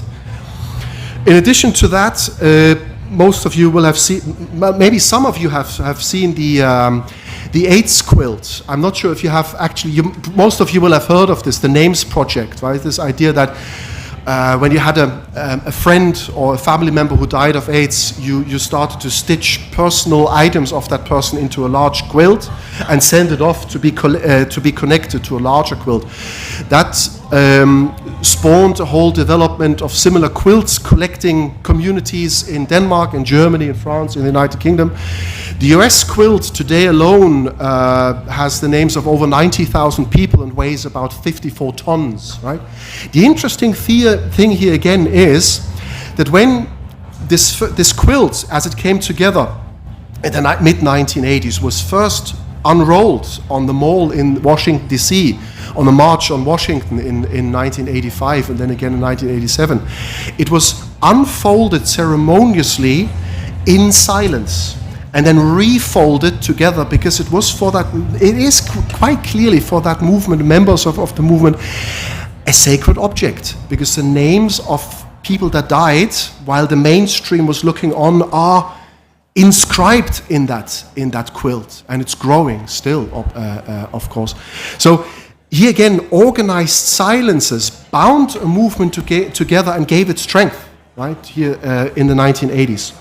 And then once again, fast forward into the 1990s and early 2000s, and you see that other organizations also begin to use the power of organized silence. Here I pick out just two organizations, one being the Gay, Lesbian and Straight Education Network in the US, GLSEN, that organizes since the early 2000s a day of silence, right? Mostly targeting high schools and liberal arts colleges, where one day typically held in the last Friday in April, people that take part in this event take a vow to be silent on that day, right, to alert other people to the exclusion and to the violence that's being meted out against queer people.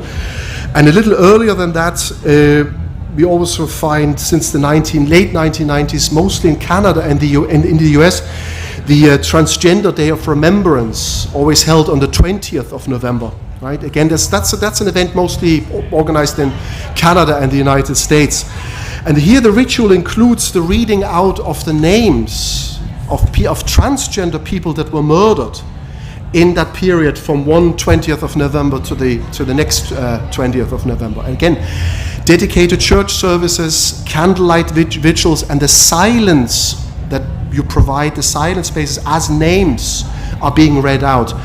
means that you have an event here that's based on an organized, strategically organized silences. So the list goes on, right? I'm just picking out here a few highlights of organized silences. And as I go through that list, it might occur to you that some of these cultural forms sound very much like what you know from religious events, yeah? The candlelight vigils, the reading out of names, etc. And I would argue that this is not by accident, it's no coincidence. Because if you look at the historical record and the visual evidence, you will find that during the 1960s and 1970s and 1980s, members of the of very socially progressive churches in the United States were often at the forefront of supporting the queer movement in becoming organized, providing church spaces as safe spaces, as organizing spaces, discussion spaces, etc. Therefore, I think it's not surprising to see that some Christian religious organizational forms and symbols made their way into the queer movement and provided power and provided strength, right? But in a norm-critical way, of course. That provides me that little hints towards the sacred and towards religious elements in the movement. Now provides me a little bridge to our next speaker, to Christina, who maybe just introduce yourself. And the one question specifically that I had for you was, for you as a priest, if you could at some stage maybe explain to us why it is that the reading out of names, why it is that silences and silent prayer has so much power over people. Yes, I shall try. Thank you. I'm Christina. My pronouns are she, her, and I'm Arrow Ace, and I work as a pastor for deaf people in the Folk Church of Denmark. And because I work with deaf people, I know that silence can speak volumes, even though we wouldn't. But when you speak sign language, that we wouldn't consider that being silent unless you don't move your hands and have no facial expressions. But the thing about you are talking about organized silence, and usually, on the one hand, we would say that if you want to gain rights and make the politicians pay attention to you, usually you wouldn't be silent. You would. Usually, you should go into the streets, throw some rocks. Usually, you don't get rights by sitting in a corner very silently and just saying, "Oh well, any minute now they will figure out that I should have some rights. I'll just wait." Usually, that doesn't work. But in an organized way, you can actually reach people. And also, because I work with people who, because I work in the church, of course, sometimes I have a brush with the right-wing side of the church, and of course I usually don't agree about a lot of things with the right-wing side of the church. And here silence can also be used because I'm a people pleaser. So usually I don't want to make a huge scene. And you can also use silence both in the church, but also with your family, with your co-workers. If somebody says a bad homophobic joke, you can start a discussion, tell them off, call them out, but you can also just give them the silent treatment and look at them and say nothing and just let them stew in the awkward silence. That sometimes works wonders because then they get no social currency for telling bad jokes. And you ask specifically about how silence and silence in the church and reading out names, how that can, what that actually does in a religious context. And I would say that has got something to do with what prayer is. Because just like we can ask our politicians to pay attention and give us rights, then you usually have to deliver a piece of paper of what you want. You will have to give that to the politicians and hope that you get something back. And when you pray, it is not like writing a wish list and just send that off to God and then be sad or disappointed when you don't get everything back, because that's not how prayer works. God is not a mailbox, but prayer works like it is sort of a silent conversation, because you can use prayer like evaluating your day. When you're in bed, you can say thank you for the things that you think went well and ask for help with things that you think are difficult. And then how prayer actually works, it's different for all sorts of people. You can do it everywhere. You can do it in bed at night. You can do it in the bus. You can do it while biking. You can do it in church. You can fold your hands. You cannot fold your hands. You can say the prayer out loud, but you can also just have the silent conversation inside your head. And what it's supposed to do is that you ask God for something, and then I don't hear their voice in my head. Some people do, they say. I don't, but I can imagine what God would say to me. So if I ask God, could you please let my homophobic colleague be hit by a truck? I know that God will say, no, I'm not going to grant you that. And then I can inside my head have the silent conversation. When we pray and when we read out names, that is also a way to give space for the people we miss. Because when you miss someone, that is love that doesn't have a home anymore. When somebody is dead, you still love them. You don't stop loving them just because they're dead. But love has become homeless. And when you read out the names, for a brief moment, it's like that love has a home once again. And you asked me, when we talked about what we should do on this panel, if I could maybe show you some sign language so that you can participate in saying a prayer if you want to, without saying anything, because I can teach you the signs. But that will require you to actually get your hands up. Are you ready? Yes? Okay. So I will now teach you the signs for the Lord's Prayer. And the Lord's Prayer starts with Our Father, and I'm going to have to teach you this in Danish sign language. Sign language is an international. Every country has their own sign language, but that's beside the point. I will teach you the Danish signs, even though I will speak English to you. So, Our Father. In Danish sign language, our is you start a circle at your own center, and then you include people around you. So this is our. Our, and in Danish, the sign for father is sideburns. The sign for mother is bangs, but the sign for father is sideburns. So, Our Father, which are in heaven. So you point up to heaven, and heaven looks like this. Which art in heaven, hallowed be thy name. Hallowed and holy is this sign, because holy stuff comes from above and it flows down to us. Hallowed be thy name.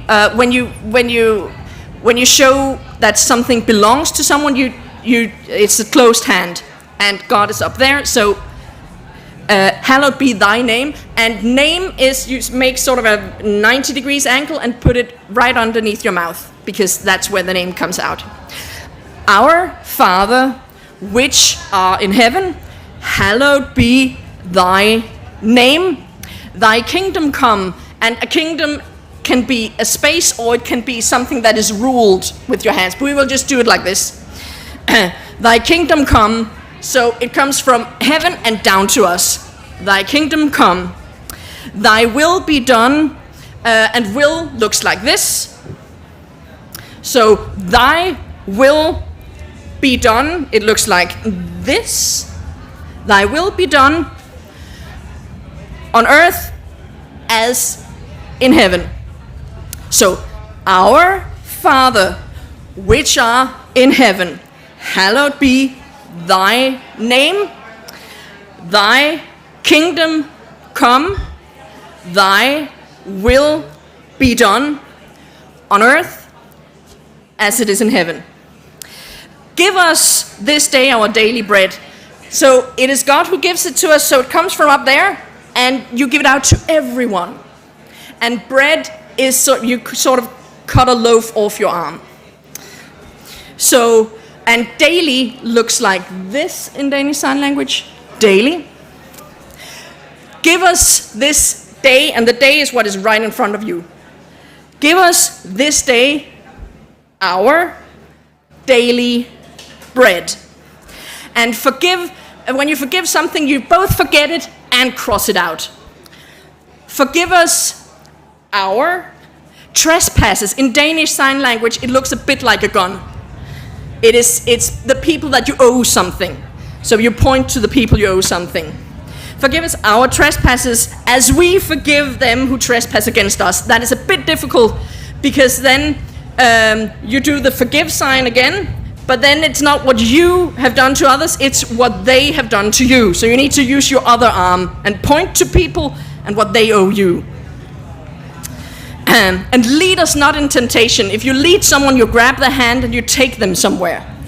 So shake your head because you don't want to be led into temptation. Lead us not into temptation. That one is logical. But deliver us from evil. Deliver us from evil. And evil, all the hook-nosed villains from our cartoons. So it's like this. For thine kingdom, for thine is the kingdom, the power, and the glory forever and ever. Amen.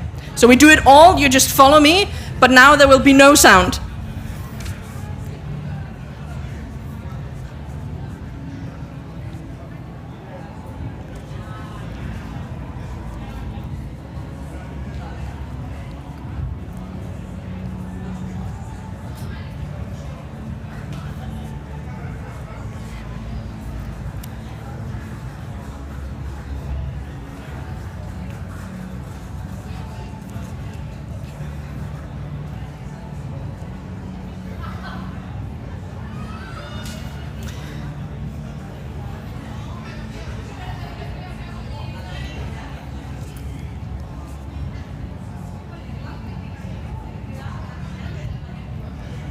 Amen.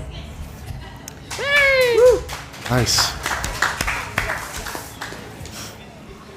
Thank you so much. It is, I think this was I'm glad we agreed and you suggested it actually when we did this, because I think it showcased in a specific space that silence is not the absence of something, but very much the presence of something else that we might not recognize and actually takes time to recognize. So that's actually filled with a lot of things. And that means, that provides me in turn, once again, a nice little bridge to our third speaker for today, Thomas. Because your job, when you're there on the stage with your music group, is to work with sounds, with quiet, with silences. And the questions that I had for you was also how you as a musician, for example, experience quietness or silences, whether silences as an absence of certain things can be difficult to bear, unbearable maybe. So maybe just start with that. What's your take on all of this as a musician? Sure. With my band, we try to play as legally loud as possible. So it's like when we play most venues, it's like 110 dBs or something like that, which is at the point where it starts getting dangerous. So it's typically around 103 dBs. So I'm like, louder, more. I mean, it's my go-to mechanism. It's like maximize everything, like saturate all the frequency bands. So there's absolutely no space for anything else but sound. So that's like my go-to approach as a punk musician. But the thing that's really interesting about working with sound is that sound is it's a way to create space. So that's what all sound basically does. Obviously some sound is communicating meaning, but we are right now in the middle of a sonically created space, right? You hear the sound from over there. If you close your eyes, you can tell, okay, so over there's sound, but you can also hear people back there. You can maybe hear a car passing by, or you hear maybe faintly a church bell somewhere far away. That's what sound does. It creates your 360 degrees sonic experience. So that's very important when you create music and just when you work with sound in any way is that you create a space for people to be in. So when you play music, obviously you need to think about how much you saturate that space with sound. So if you've ever been to like a really good drone show or like really bass heavy stuff, I mean, it's almost impossible to be there because your organs are just being massaged by low-end bass waves and stuff like that. So that's one genre of, saturating a space with sound. But then you have the exact opposite. There's a great German composer, Jakob Ullmann he's called. He writes all his compositions at the very, very level of the ability to hear it. So it's such quiet music that people are strained to listen to it. You have to be really focused. You have to be like, you can barely hear it. So what that does is that it forces the listener to be mindful. It forces the listener to be conscious and concentrated and focused. So that tells us something about how we as human beings react to loud sound and low sound. So the louder the music is, the louder the sound is, the more we get muted by it. We get blunted by it, basically. So good punk shows, 15 minutes, maybe 20 minutes, that's it. Because it's, after that you're just like, I can't take it anymore. So like a really good classical concert, really low and gentle, easily an hour, easily 2 hours. And part of that is because it's both in terms of frequency, but also in terms of volume, it's much more accessible. So I think that's really interesting and a good way to start thinking about how sound as a musician works. You have to think about how you saturate the space that you've created with your sounds. So that's one thing. And then the other thing is that rarely do we actually come across what I'd like to call nominal silence, like factual silence. If you've ever been to an anechoic chamber, which is an actual silent chamber, you will know that that's totally different from any other situation where it's just quiet. Because the total absence of sound, which we think like nominally would be silence, we rarely experience that. There's always like something going on, even if it's really quiet. Even if you're standing on a field and there's no wind, there's no birds, there's nothing, there's still sound. It's just really quiet. So I prefer to think about quiet instead of silence. I think quiet is a much more interesting concept to work with when we think about spaces and quiet spaces. Silence, however, in metaphorical terms, that's all over the place, right? So I think in terms of what you just said before, you obviously have the sacred quiet, like the sacred silence when you commemorate. But you also have that silence where people refuse to participate. Where you, for instance, someone wants something from you and you're like, no, I'm not going to participate in that. So you create a silent, socially silent space. So the ability to be silent is a tremendously powerful position. And it's not something that all people are granted. A lot of people are not granted the possibility to actually be socially silent. Actually, most people are forced to speak. So I think the capacity to be silent tells us something about our potential power position as well. So I think that's really interesting in terms of social settings, that you can create situations. If you have the potential or the capacity to be silent, you can use that to create obviously awkward situations, but you can also create it to manifest power. You can use it to manifest refusal. You can use it to manifest protest. And that's also part of sort of the silent treatment, obviously, but at a larger scale, at a social scale, a social group giving another social group a silent treatment, that's powerful shit. So that's a second aspect. And you ask me, like, do we use quiet and awkward silence when we play music? Well, actually not very much, because we've experienced that when we use quiet as a punk band, it becomes comical. It becomes, it seems like we're pretending to be in a sacred space. And punk rock is really not that sacred, right? It's fairly profane. So it seems like when we sort of step into that quiet space, people are like, oh, that's cringe. Like, oh. So actually with time we've been like, no, let's just go quiet instead. But every once in a while we use like not playing anything, just looking at the crowd and being like, I'm not gonna play to you now, or stuff like that. So that's a question of refusing people's expectations. And I think one of the greatest examples of this is the Slovenian industrial band called Laibach, who once announced a show at 20 hours, and people were outside the concert hall, and then the doors were closed, and then at 7 o'clock they started playing their show, so no one could enter. So they just played the entire show, and then on the final note they opened the doors, and then the crowd could enter, and they were like, no one controls Laibach.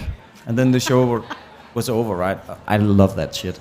So that's a way of using social silence, like refusing to grant people what they expect from you.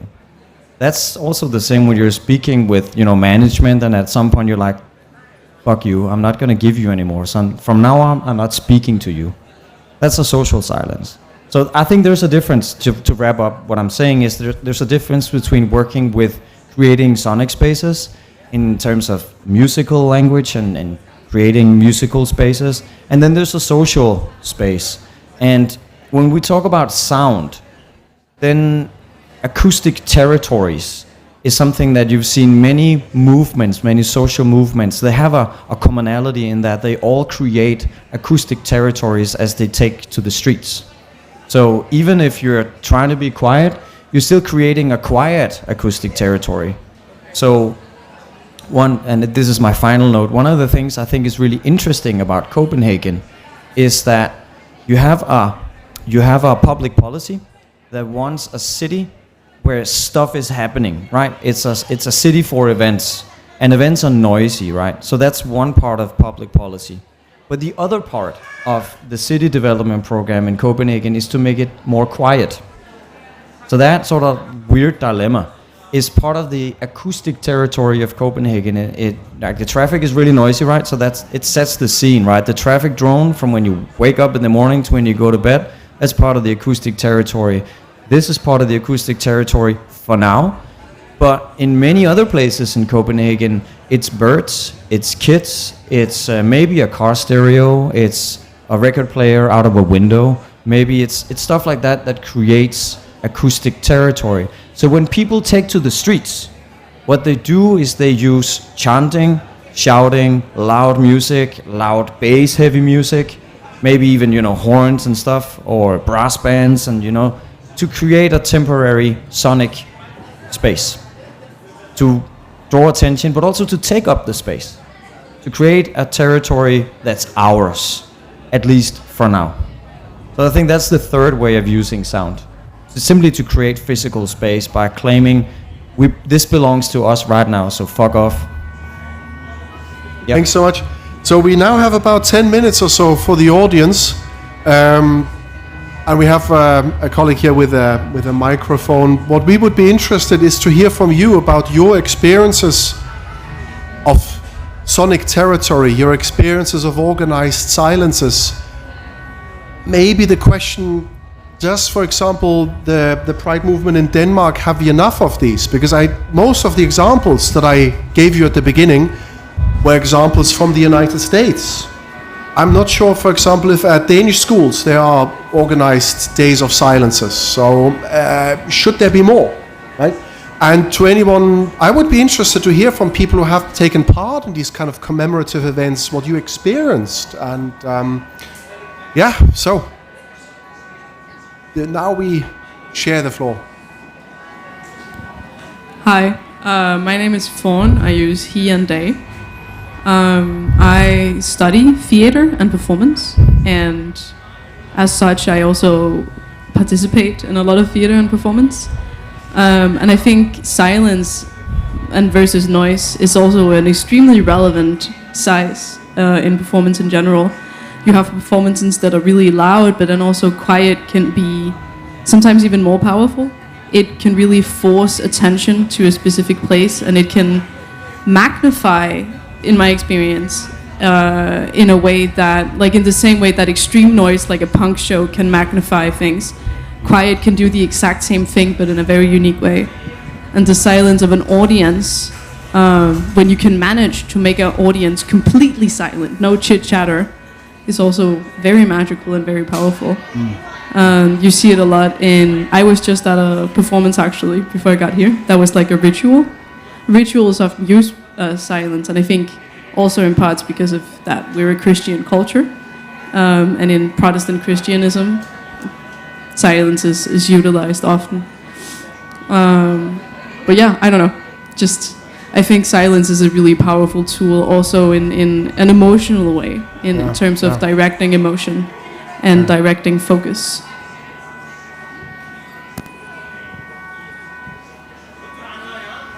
Okay, then I have a question. I have the microphone now.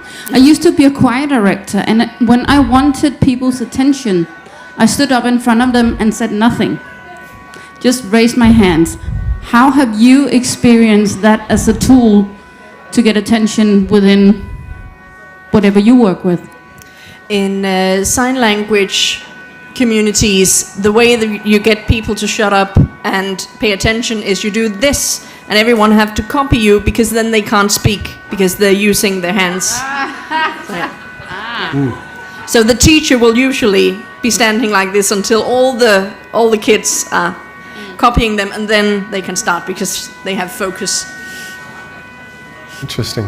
Yeah, I mean, it's part of the ritual that when a band goes on stage, people shut up. So, I mean, we're fairly, like, in that sense, easy. And if people don't shut up, we don't care anyways, so. Was another question? I actually also had a question that I forgot because I got caught up in talking about art. You said that people can be forced to speak. Would you like to elaborate on that? Yeah. And maybe give examples on how you can be forced to make noise? Okay, so there's two questions. Okay, so the first one is, imagine you are unemployed and you go to the social service office, or the unemployment office, and if you sit down in front of your counselor and you don't speak, that's an example of being forced to speak. And you have other similar kinds of situations where from a governmental position you are forced to say something. And obviously we have plenty of theorizing on that.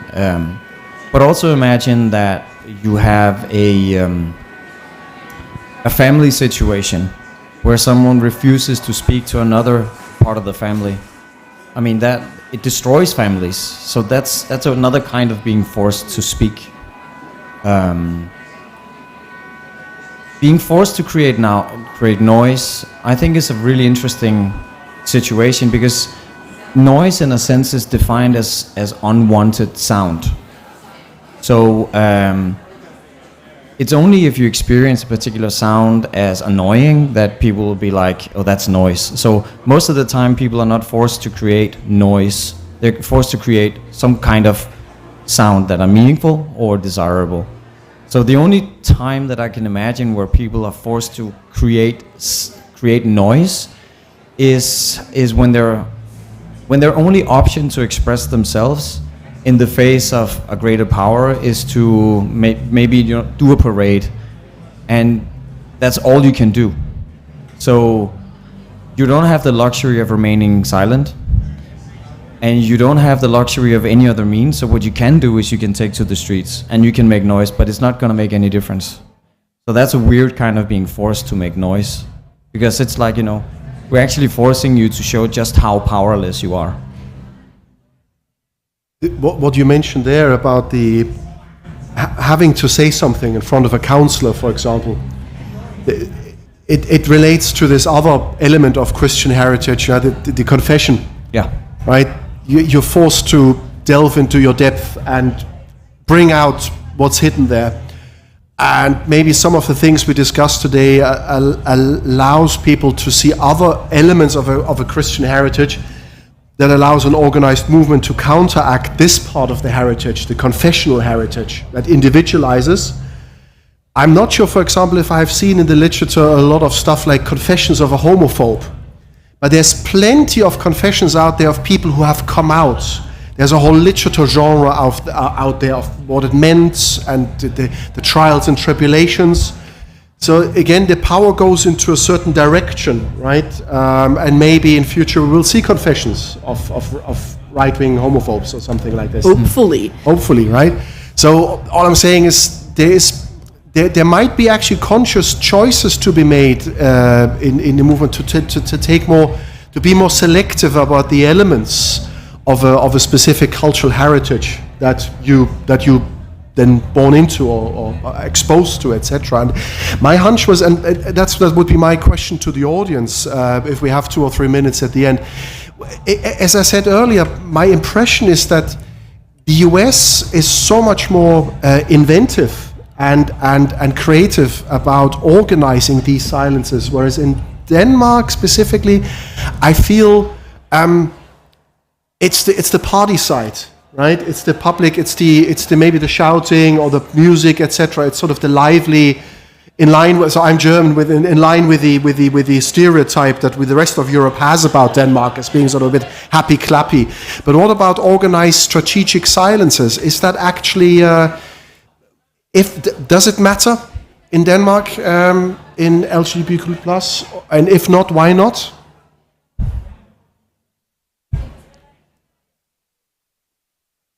I'm Anne. My pronouns are she and her. I think they're important in Denmark, but I don't think we're there yet. Denmark as a collective think of ourselves as a very liberal nation. Everything's fine. Everybody has rights. Whereas in the US, you have both ends of the spectrum. And there's a lot more of them in general. Yeah, what is it? They're like 10, 20 times the size of Denmark, just in one state. But I still think they're important because there are queer people out there who are not the party people. We all see the very visible people at the Pride Parade. But what about the ones who can't be as loud or are introverts, or just that we need the silent spaces as well? And the ability to show our pride by being silent.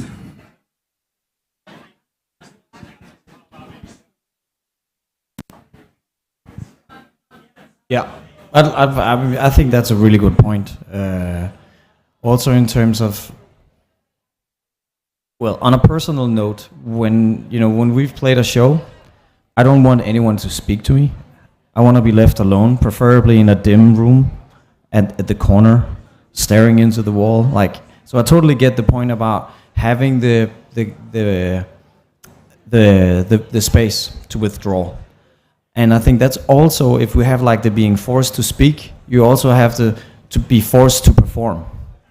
Also socially, I think it's really important that you also recognize the ability to refuse to perform and not be part of whatever social performance that we are forced or compelled to participate in.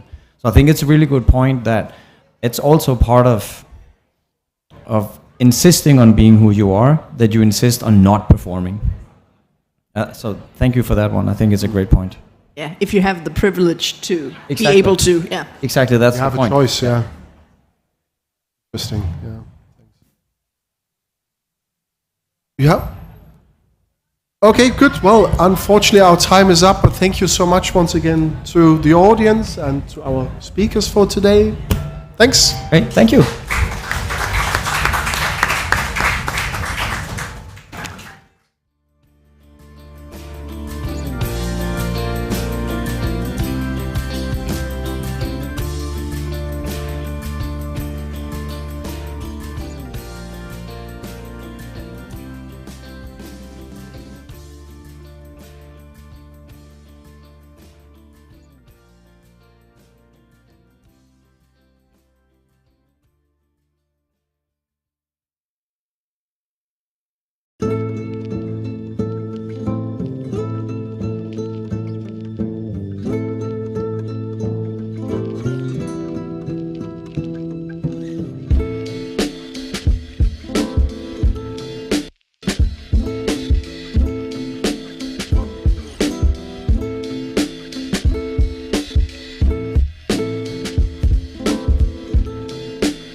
Just to say you're my love.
Hello, everyone. Welcome.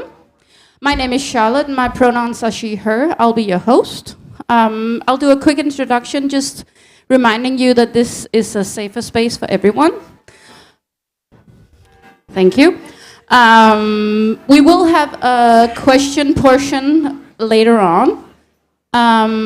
Be mindful of how you ask your question. I don't think there's any limits, I guess. I'm assuming a lot right now. We'll let them know. Well, exactly.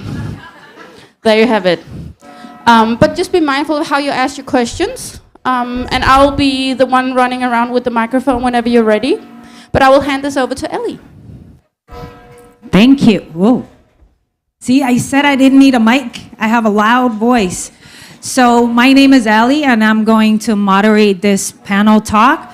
And today we're going to talk about LGBTQ+ in Iran, but also in general in the Middle East. I have three beautiful panel people. And the first one is Danny, Evita, and Yalda. And they're each going to do a small presentation of who they are and why they're here in the panel. Danny. Yeah. Hi, I'm Danny.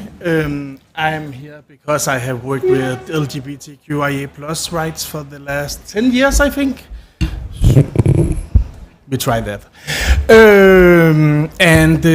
After the killing of Jinnah Mahsa Amini in September, I have worked pretty much with having the voice in Denmark to the Danish people about what actually is happening in Iran. So that's why I'm here.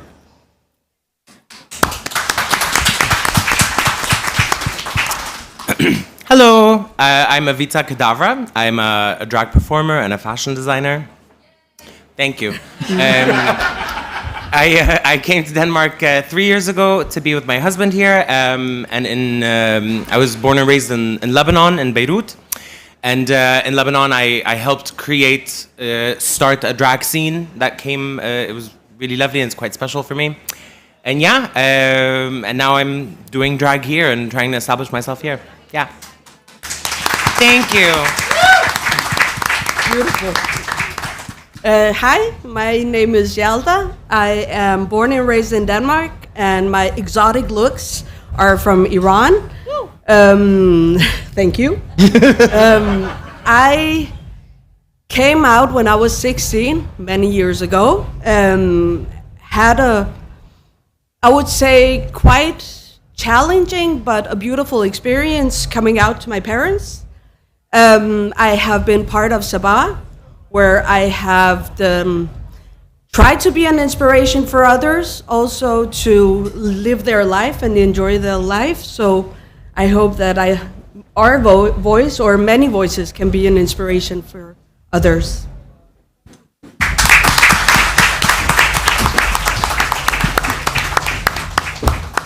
So the reason why I chose this panel was basically because I thought it was very important to have someone from Iran, someone from the Middle East and Lebanon, and a Dane that could represent as much as possible so we could have a good panel talk. This is not a panel talk about religion. That's very important for me to underline, because one of the reasons we are here is try to see how we could actually make a difference for the people, the LGBTQ+ community in the Middle East, and what effect it would have if Iran, with the revolution that's been going on since September last year, how can we help them push the rights for the community in Iran? So I will start off asking some questions, and we'll talk about 40 minutes, and the last 20 minutes, we will try to hand the mic over to you guys so you can ask questions, okay? Are you ready?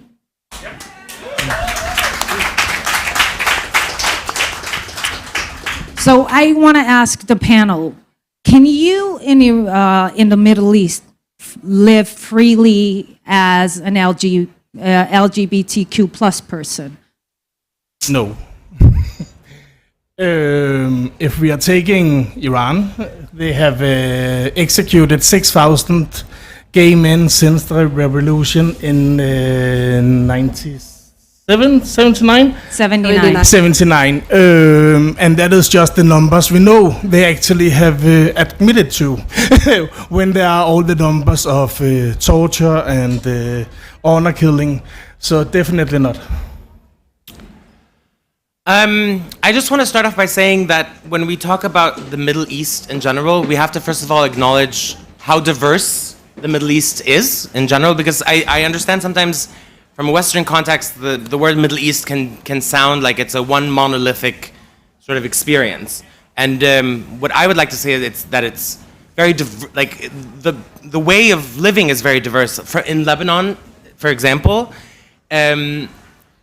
it's not 100% free, but it's also there have been many activist groups and NGOs that are paving the way and opening up spaces. Like there is a way of doing it, but you have to kind of know where to go and know where the spaces are and know what you can and can't do. So I think that question is a bit.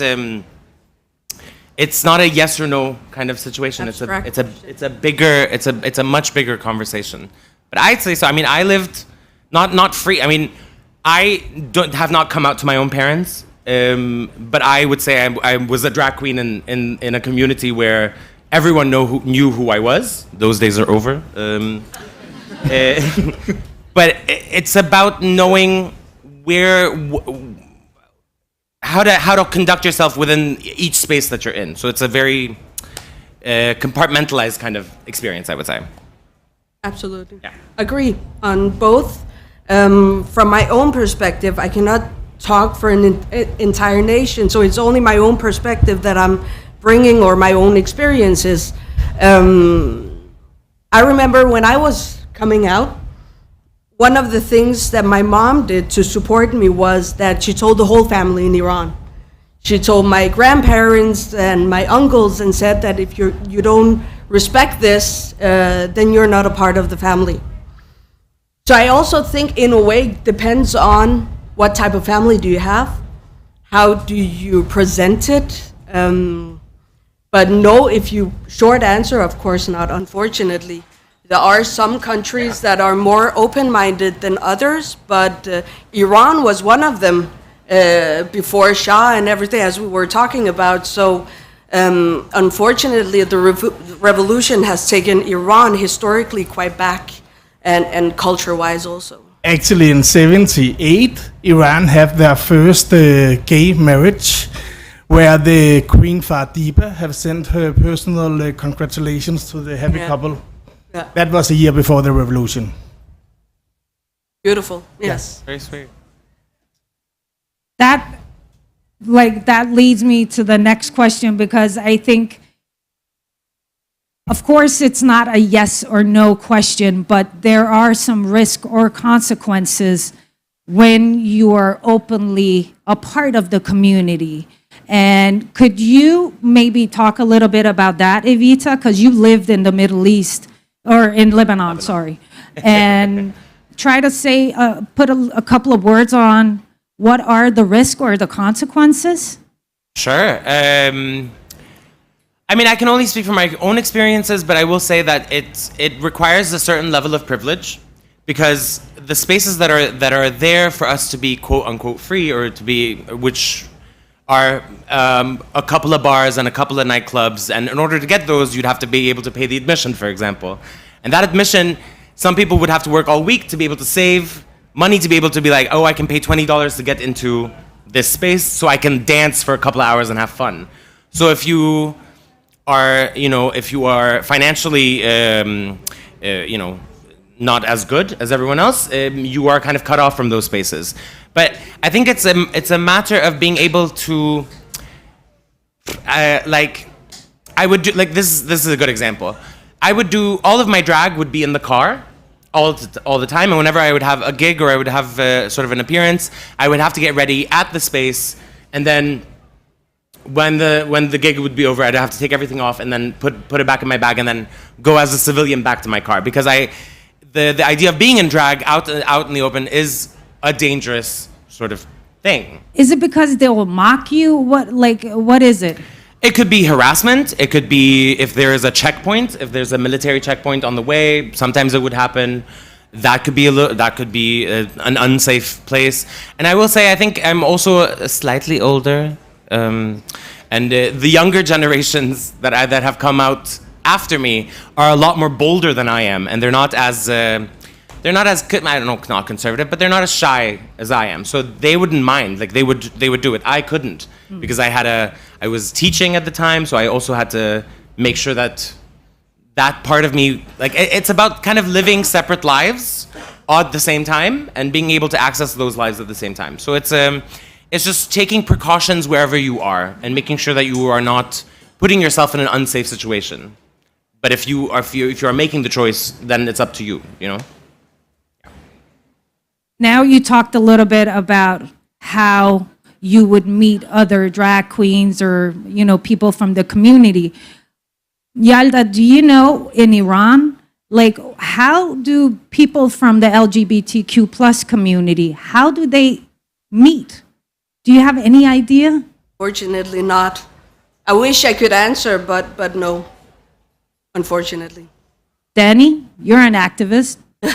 Yeah, I have actually tried to find someone, but it's totally kept down also because there is the death penalty from the state's side. So they will be killed. See, yeah. Yeah, but actually now Iran is the country that is making most operationerne. Hvad hedder det? Kønsskifteoperationerne. Yeah, surgery to change the gender. But it's not, it's fine if you actually want to be a woman, but they're also giving the gay men the opportunity. So now they're actually getting the choice, will you be hanged from a crane or will you be a woman? And that is why they have such a high score of surgery level. And that's actually leading me to my next question, because in Iran, it is statistically, Iran is a country that has the most surgeries of genders, like transgenders. And one of the reasons is because a lot of the government do not appreciate gay couples. So what they do, they tell you, okay, if it's two women, so which one of you are the man? So you get the surgery. Because if they have given you the surgery, you are a woman, and when they don't have any gay people. But actually, I agree on what you say, of course, but in a way, they don't force you.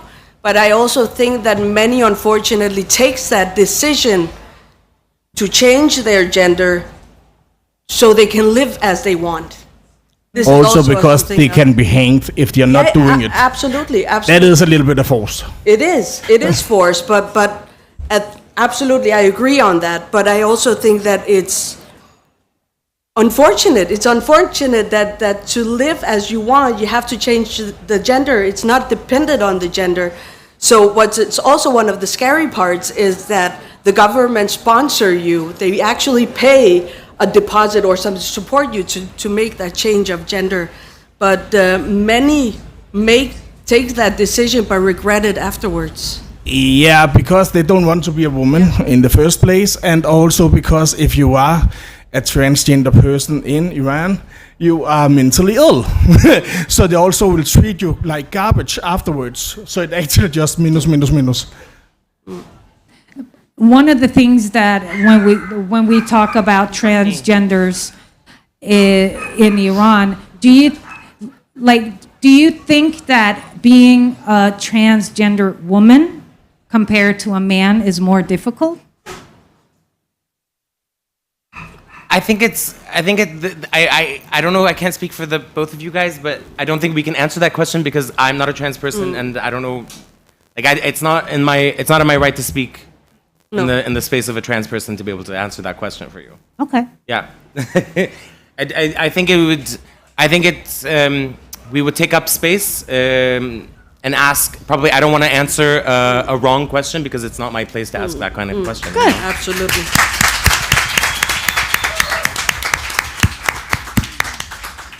So, I don't know how many of you people have traveled in the Middle East, but in the Middle East, it's very normal for men to walk around holding hands, right?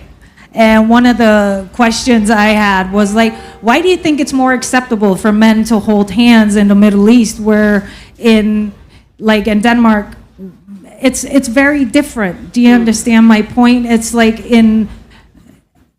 I don't know it, but my idea is if you're not married and you're holding hand, man and girl, you can be stopped and you can be taken in custody because you're not married. But if you are man and straight, you will still have the skin contact. But that is only something I think. That is not something I know. I also think it's a cultural thing. I mean, people in the Arab world are a lot more physical than they are in the Western world. We hug, we kiss on the cheeks. It's not something that I would consider it being a queer thing or a straight thing. It's just when we see each other, we greet each other with kisses. That's just, it's not gay. No. That's so gay, you guys. Oh my God. No, the reason why I asked that question is because a lot of people, when you travel, they're like, oh my God, men in Iran are holding hands. Are they gay or what is it? And that's why I wanted to clarify. It's like a cultural thing, as you said, Evita. Absolutely. So it's not like just because two men are holding hands in the Middle East, it defines them as a part of the community or if it's socially accepted. But there is a reason to it's a cultural thing because they are not doing it in Denmark. Yeah. So there is still a reason why are they doing it there when they are not doing it here where we actually are more free. But I think that in the Middle East, where we are more physical, we are more like our love is deep. It's how can you say it? It is deep, and women are much more physical. Absolutely. I will say that there's I think a cultural difference in this capacity where I can give you I just graduated from my college, my university, and I sent a video of the graduation to my mom, and my mom was like, "What is this? No one's dressed up. No one. I think people just don't like making a big. There's no in Lebanon there would be there would be a lot of hyper kissing, loving, but we don't. There's no. It's not that here. I'm starved for affection."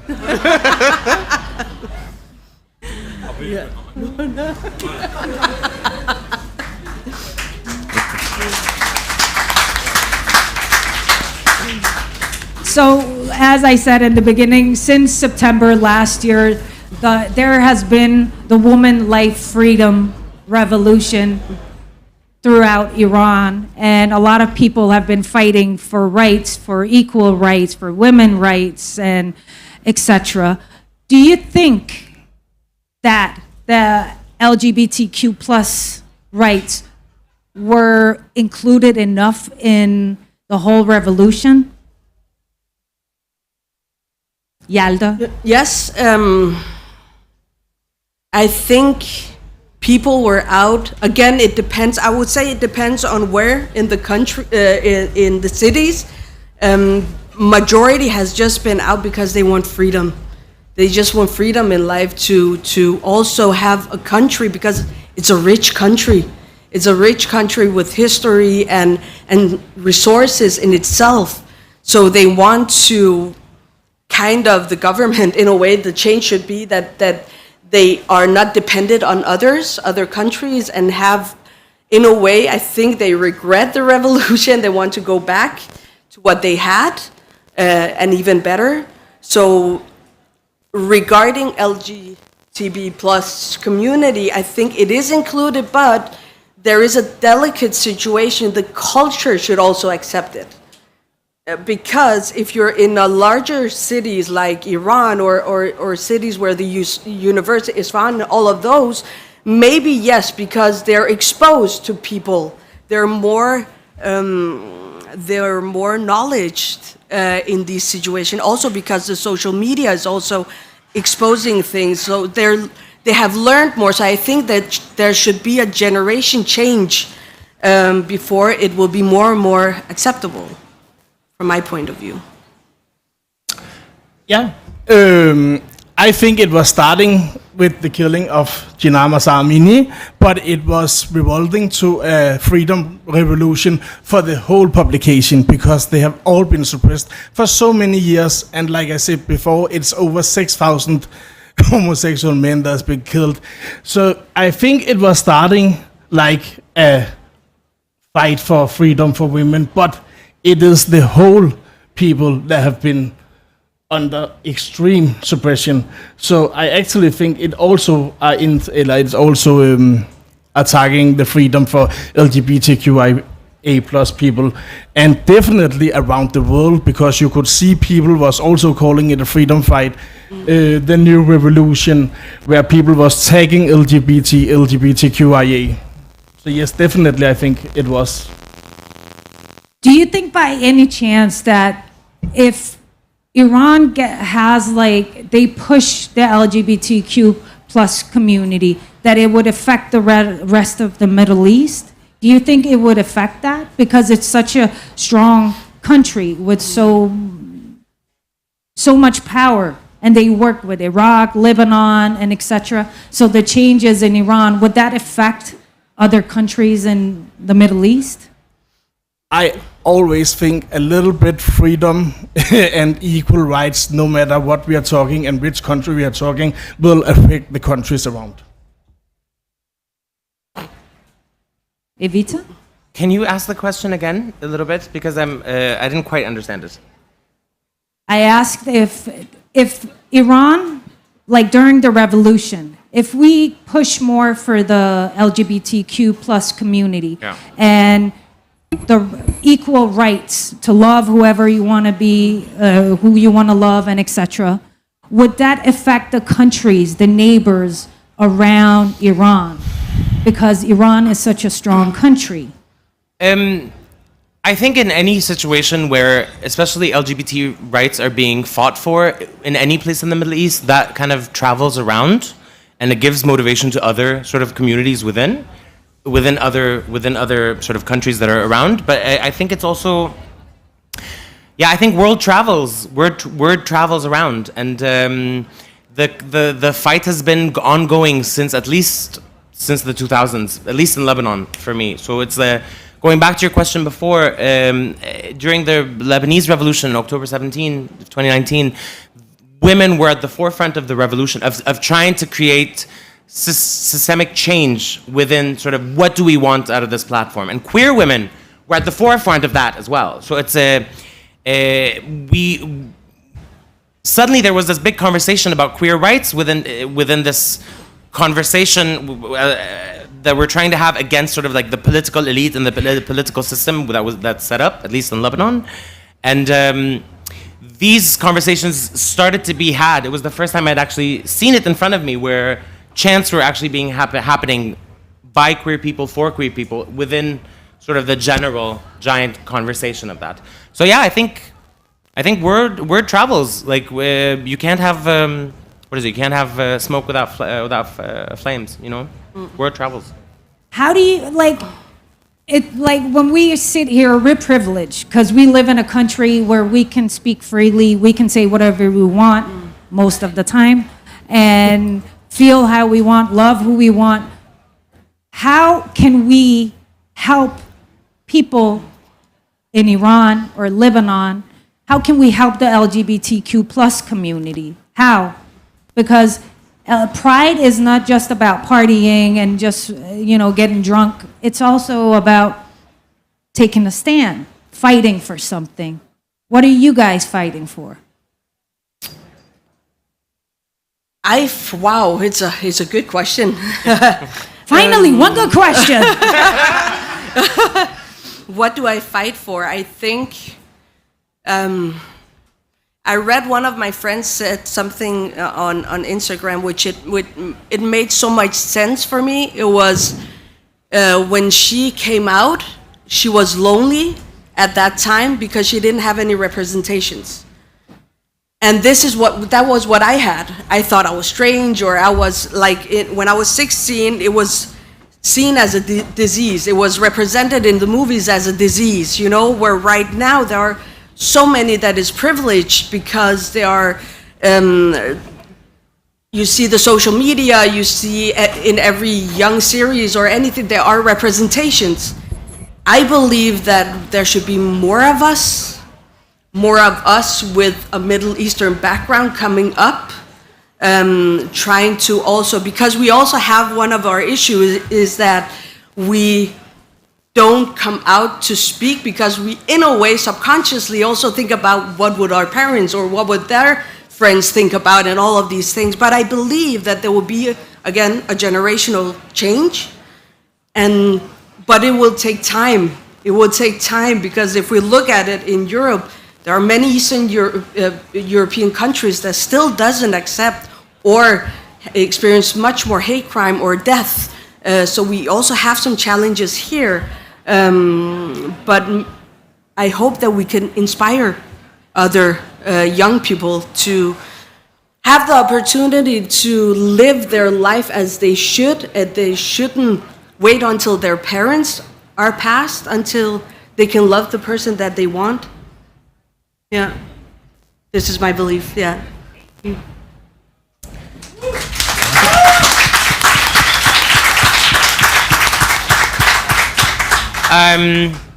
I would say try to pay attention to what's going on in the Middle East. Like right now, there are so many stories that are like, as of right now, specifically in Lebanon and in Jordan, I think there's this starting to become this persecution of queer people again, only because every single time people start questioning the authority of the political elite and the people in government use the fear-mongering of queer people as a way to get people back in rank. So keep an eye open, try to read more, try to find more stories that are happening. Educate yourselves on these things. Give them your money. There are many NGOs in the Middle East, many NGOs in Lebanon and in Syria and Jordan, Palestine, and all of these places in Iraq that are trying to fight these rights, but they don't have the finances to do these things. So find these NGOs, give them money, try to donate, try to buy some merch, try to do whatever you can to give them your white privilege money. That was a joke. Is there any, I'll get back to you, Danny, but is there any NGO that you could recommend? Okay, now he's going on his phone. But if there's someone that not you off knew, the top of my head, but like there's Helm in Lebanon that's happening. There's I remember after the port explosion in Beirut, many independent queer and like funds were getting established because so many of the queer people were affected by the port explosion because a lot of our lives center around nightlife. And that's where a lot of queer people sort of make money. And because the explosion happened in a place where it was very close to a whole street that was basically like Studieskil in Beirut, those got all sort of blown up. So a lot of people lost money, and I'll look it up and then I'll put it on my Instagram. You guys can follow. Not off the top of my head. I should have done the homework before I came. Danny.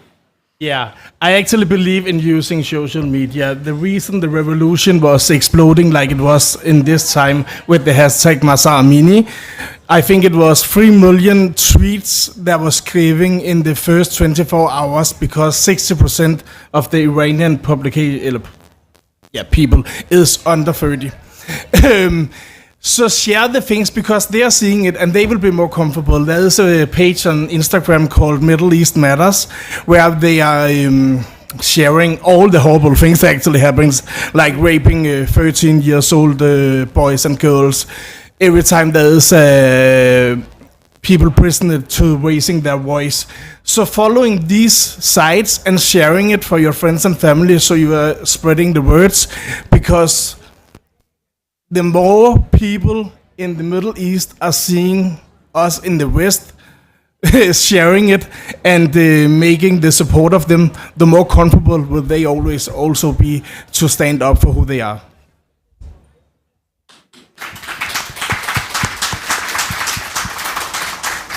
Yalda, now I want to get into what you said before. When you came out, your mom called your family in Iran, and your mom was very, clear about, if you don't accept my daughter, there is the door. Yeah. How did your family take it when she came out? Is that something you would like to talk about? Absolutely. Well, one of my uncles, I should mention, is also gay. He unfortunately passed away with shame because he experienced in Iran how the family was against it, how my grandfather was against it. So for me, it's also one of the reasons that I come out to speak, because I think it's important that I'm also his voice. I remember my mom told my grandfather, when she told it, my grandmother said it was a phase in life. My grandfather said, well, there is a good doctor that I know that she can come and get cured. So by time, I also believe that my uncles accepted it because they saw who I was. I wasn't sick. I was still a normal person according to them. So I tried to also share my knowledge, my experiences. And we had some great conversations. And until my grandfather he passed away, was it 2 years ago? I think the last conversation I had with him was also, he was 91, from another generation also.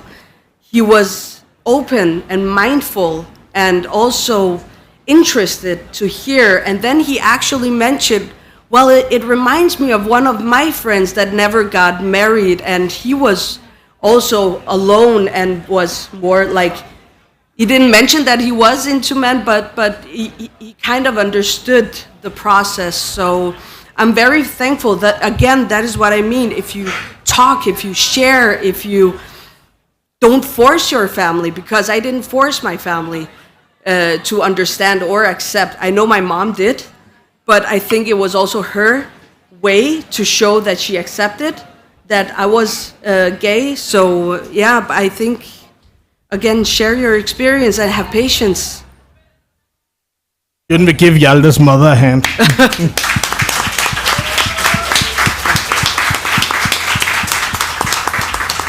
And that's like one of the things that I think is super interesting, because we spoke about this before, about this is not a religious thing. This is like tradition and a cultural thing. So it's not, because I had a girlfriend from Brazil. She was Catholic, lived in Miami. She was a cop. She was a sheriff. And her family did not know when she traveled to Brazil that she was gay. So it has nothing to do with the religion. It has something to do with the upbringing, because my mom was the same way as yours. I was 34 when I fell in love with a girl. My mom said, oh, okay, you never got married. You know what? As long as you're happy, that's the most important thing for me. And one of the things I think we all can agree on is parents, when they are concerned, it's not that you're gay or trans, it's more about how other people are going to perceive you. How is the community, like how is the world going to treat you when you go out in the world? Do you agree on that? Absolutely. Like, Yeah, I think a big part of why parents choose to either punish a child or sort of go against it is because they understand that the world is not set up for people like us, and they don't want to see us have any sort of hardships in life. And I think that's only fair. And I think a part of it is because they understand how difficult the world is when you are feminine, when you're a woman. They understand how difficult it is. They understand that there's like a social shame to everything. I mean, I remember when my mom's a snooper, and she went through my computer when I was a teenager, and then she saw some, I don't know, whatever, and then she was like, "What are people going to say about us?" So it's a very difficult thing, because when you grow up, especially because in Lebanon, I'm a Palestinian refugee. I'm an Armenian Palestinian refugee in Lebanon. So I don't have a Lebanese nationality. So I grew up very early knowing that I don't have any rights in Lebanon. So my parents really worked very hard to get us to good schools and do all these things. And she knew that the social shame of it would ruin my reputation. And that to us is a kind of a currency, because whatever happens, you have your reputation. And that's, I think, what my mother was the most concerned with, because she knew that if I ruined my reputation, I don't have the currency to be able to stand on myself, because she knows I don't have any rights basically in the city. So I think it's a big part of it. It still sucks, and I wish she saw how the lessons that of having a good reputation and being a good person have actually advanced my life and success, even as a drag performer and all of these things. Like, she taught me the lessons, but it's not the outcome that she wanted. And it's hard, but I'm not gonna make someone who is in their 60s suddenly understand everything. You know, it's a shame, but I don't want to give her any more ill grief. You know, so it sucks and it's super sad. Yeah, but what she doesn't know is not gonna hurt her, and I guess. Yeah. So it's a tough thing. A lot of queer Middle Eastern people have to make that kind of decision with their lives. They have to say, okay, do I want to be happy? Or do I want to fulfill the needs and wishes of my parents who've worked really hard? So it's about navigating your life, trying to trying to spread yourself out in as many places as you can.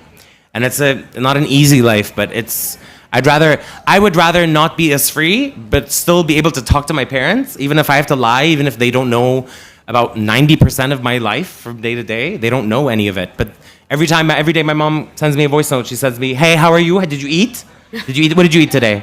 Did you have a good day? Okay, good. You're alive. You're fine. Okay, good. I love you. See you tomorrow." Like, they know, but they don't know. It's a weird denial thing. I don't know. We don't have to. But that's we don't like have to get into my such life that much. but that's like something that says a lot about the culture that we know, but we kind of look the other way, because then we kind of pretend that it's not really happening. Yeah. Do you agree? Like, Yeah. it's very common. Denial's not just a river in Egypt. I'll tell you that, man. I was belly dancing on tables when I was 3 years old. The woman knows. Deep down, she knows. She just doesn't want to accept it, which is fine. I mean, that's up to her, I guess. I usually tell this story. When I was 18, my mom asked me, "Ellie, if you like women, it's fine. I will love you no matter what." And I looked at her and I was like, "No, I don't know what you're talking about. I'm not. I like boys. I'm like all into boys." So I think like parents, of course, know. They kind of have a feeling of, okay, she might be a little different. In my culture, like in my family, it was very normal that you got married at the age of latest 25. So when I never got married, they called me Torshide. That means like pewamri in Danish. So it's like you never got married. You're kind of like the Sour. lowest in the, you're sour, like a sour cucumber. A sour That's pickle. the best way I can. You're past your expiration date by 25. At That's 25. horrible. So when I got older and they were like, "Oh, okay." And my uncle, when I kind of like came out and told about my story, the only thing he said, and I thought he was going to be the maddest of them all because he's very traditional. They called me in for like a family meeting. Throughout my 43 years old of life, never had a family meeting. The whole family was sitting there, and somebody asked me, "So now you are in love with a girl?" And I was like, yeah. And the only thing I was thinking about was my uncle, how he was going to have a flip. After the conversation, he pulled me aside and he said, "You know what? I really don't care who you sleep with. If it's a man, if it's a girl, a dog, I don't really care. The only thing is I would appreciate that you do not expose it to the whole world on television," because I did a documentary about finding myself. And that for him was more like overwhelming than I actually was dating a girl. So at that point, I found out, oh, this is nothing to do with religion or anything. It's about my family and my upbringing. Before we start with the questions from the beautiful people here in the tent, is there a last thing that you would like to say, something that you feel like it's very important to know for the people out here? Yes, please. I think I would just like to say that, okay, here's the tea.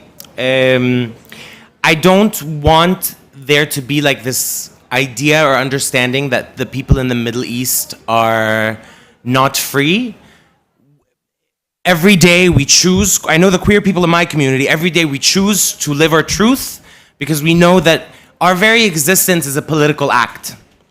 We get up and we decide to do drag, we decide to go out on dates with people of the same gender, we decide to transition, we decide to do all these things, and our very existence is a political act, and we choose to do these things on a daily basis. And it's not, honestly, I just want white people to know that the entire Middle East isn't just some desert where we're all just like, it's a very diverse place filled with, it is the birthplace of religion. It is an incredibly diverse place, and it's not just like one monolithic experience. That's all I would like to say. Beautiful.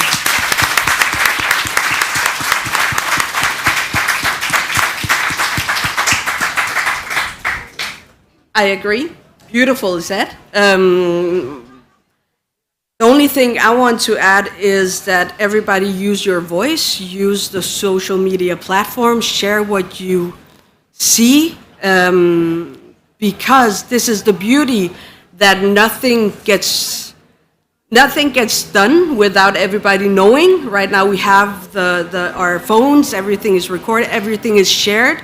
So your story or you presenting different groups or supporting what is happening in the world is important. From my own perspective, from my own experience, if you are gay or want to transition your life, and it's difficult and you cannot share it with your family members, speak with people, get someone or some people as your peer person or someone that you can trust, that you know that you're not wrong, that you are okay as you are, and live your life because it's not coming back again. Woo. Amen.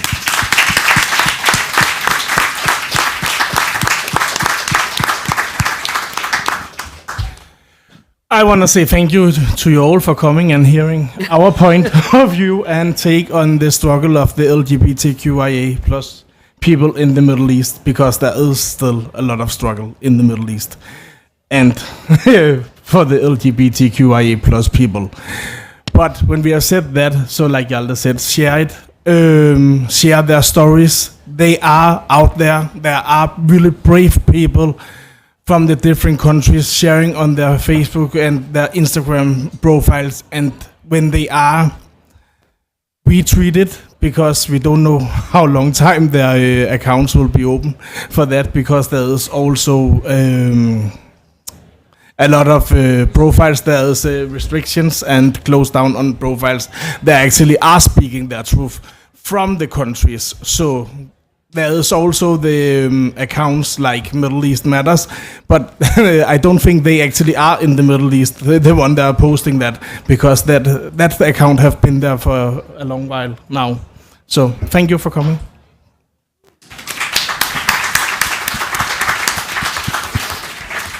And on that note, please raise your hands if you have any questions.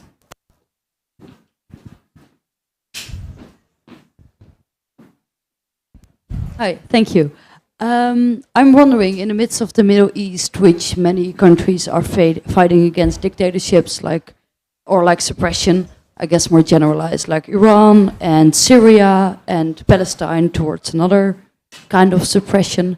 I'm wondering if, what these revolutionaries need to achieve their freedom is support from the population, yet often also supporting LGBT rights makes support from the population go less. I'm wondering how you think the people fighting for freedom for all, like you said in Iran, should position themselves against towards LGBT rights in the face of the consequences that that might have for the support that they get. Oh, that's a mighty question.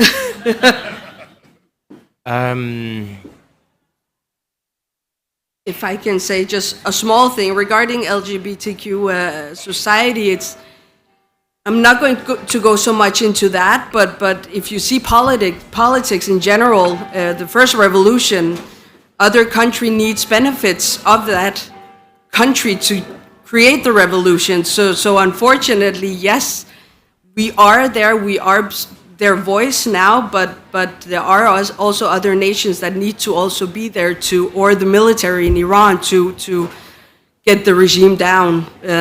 But they need some support from the Western countries. So it's more politics like, so it will be a war at the end before something would happen.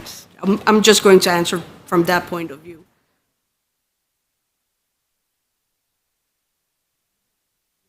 I don't know how to say. Yeah, you can see there is still a lot of idiots in Denmark, and we have. Did you hear? Should I speak louder?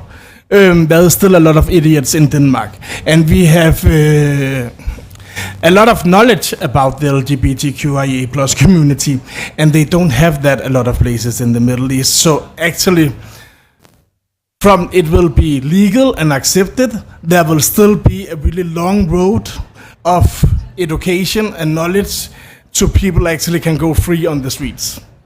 So it is a really long journey, but it is a journey I actually believe will be there. And like you said, they need the help from the Western countries because the religious regime in Iran are still giving the Western some of the oil, and that is why they don't want to remove them. That was why they was removing the Shah. So it is a journey, but it is a journey a lot of people are believing in, and I think that they will come. I would very much like to just emphasize on the fact back in the 1600 and the 1700, we had Iranian poets, artists that would portray gay sex, anal sex, and those pictures are still a part of the Iranian history. The thing that made the difference was back when the Shah and everybody came and made it legal. So up till the Shah family came and actually was a part of it, it was legal to portray gay sex. And it was very a part of the art in Iran. So it's not not to have a discussion with you to have we don't know anything about gay sex. Of course we know about the community. It's just not a part of the language. They don't have a language to talk about it this day. And that's why I think it's very important that we have people that dare to stand up and talk about it and make it normalize it even more. She wants to rephrase her question.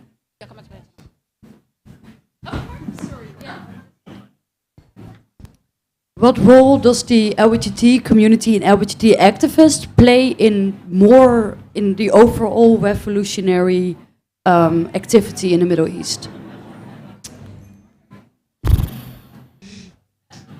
Still no. Mama, I'm a drag queen. I don't know.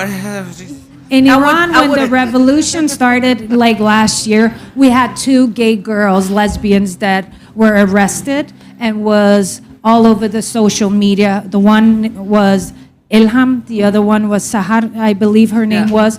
And they found out they were colleagues, they were friends, and they were lesbians. So one thing that the government did, the regime did, they took their picture and they would plaster it all over and say, if you are within this community, this will be the consequences. You will be tortured. You will be, etc., etc. And, for some people, hanged. So there are some, if that's gonna answer your question just a little bit, but if there has been enough emphasis on the community during the last revolution, I think they have changed it from 2009. There has been a big involvement because more people are now coming out and saying, we want our rights no matter what. And the men and the women all support it. So when we support the revolution, we also support the LGBTQ plus community in Iran. That's it.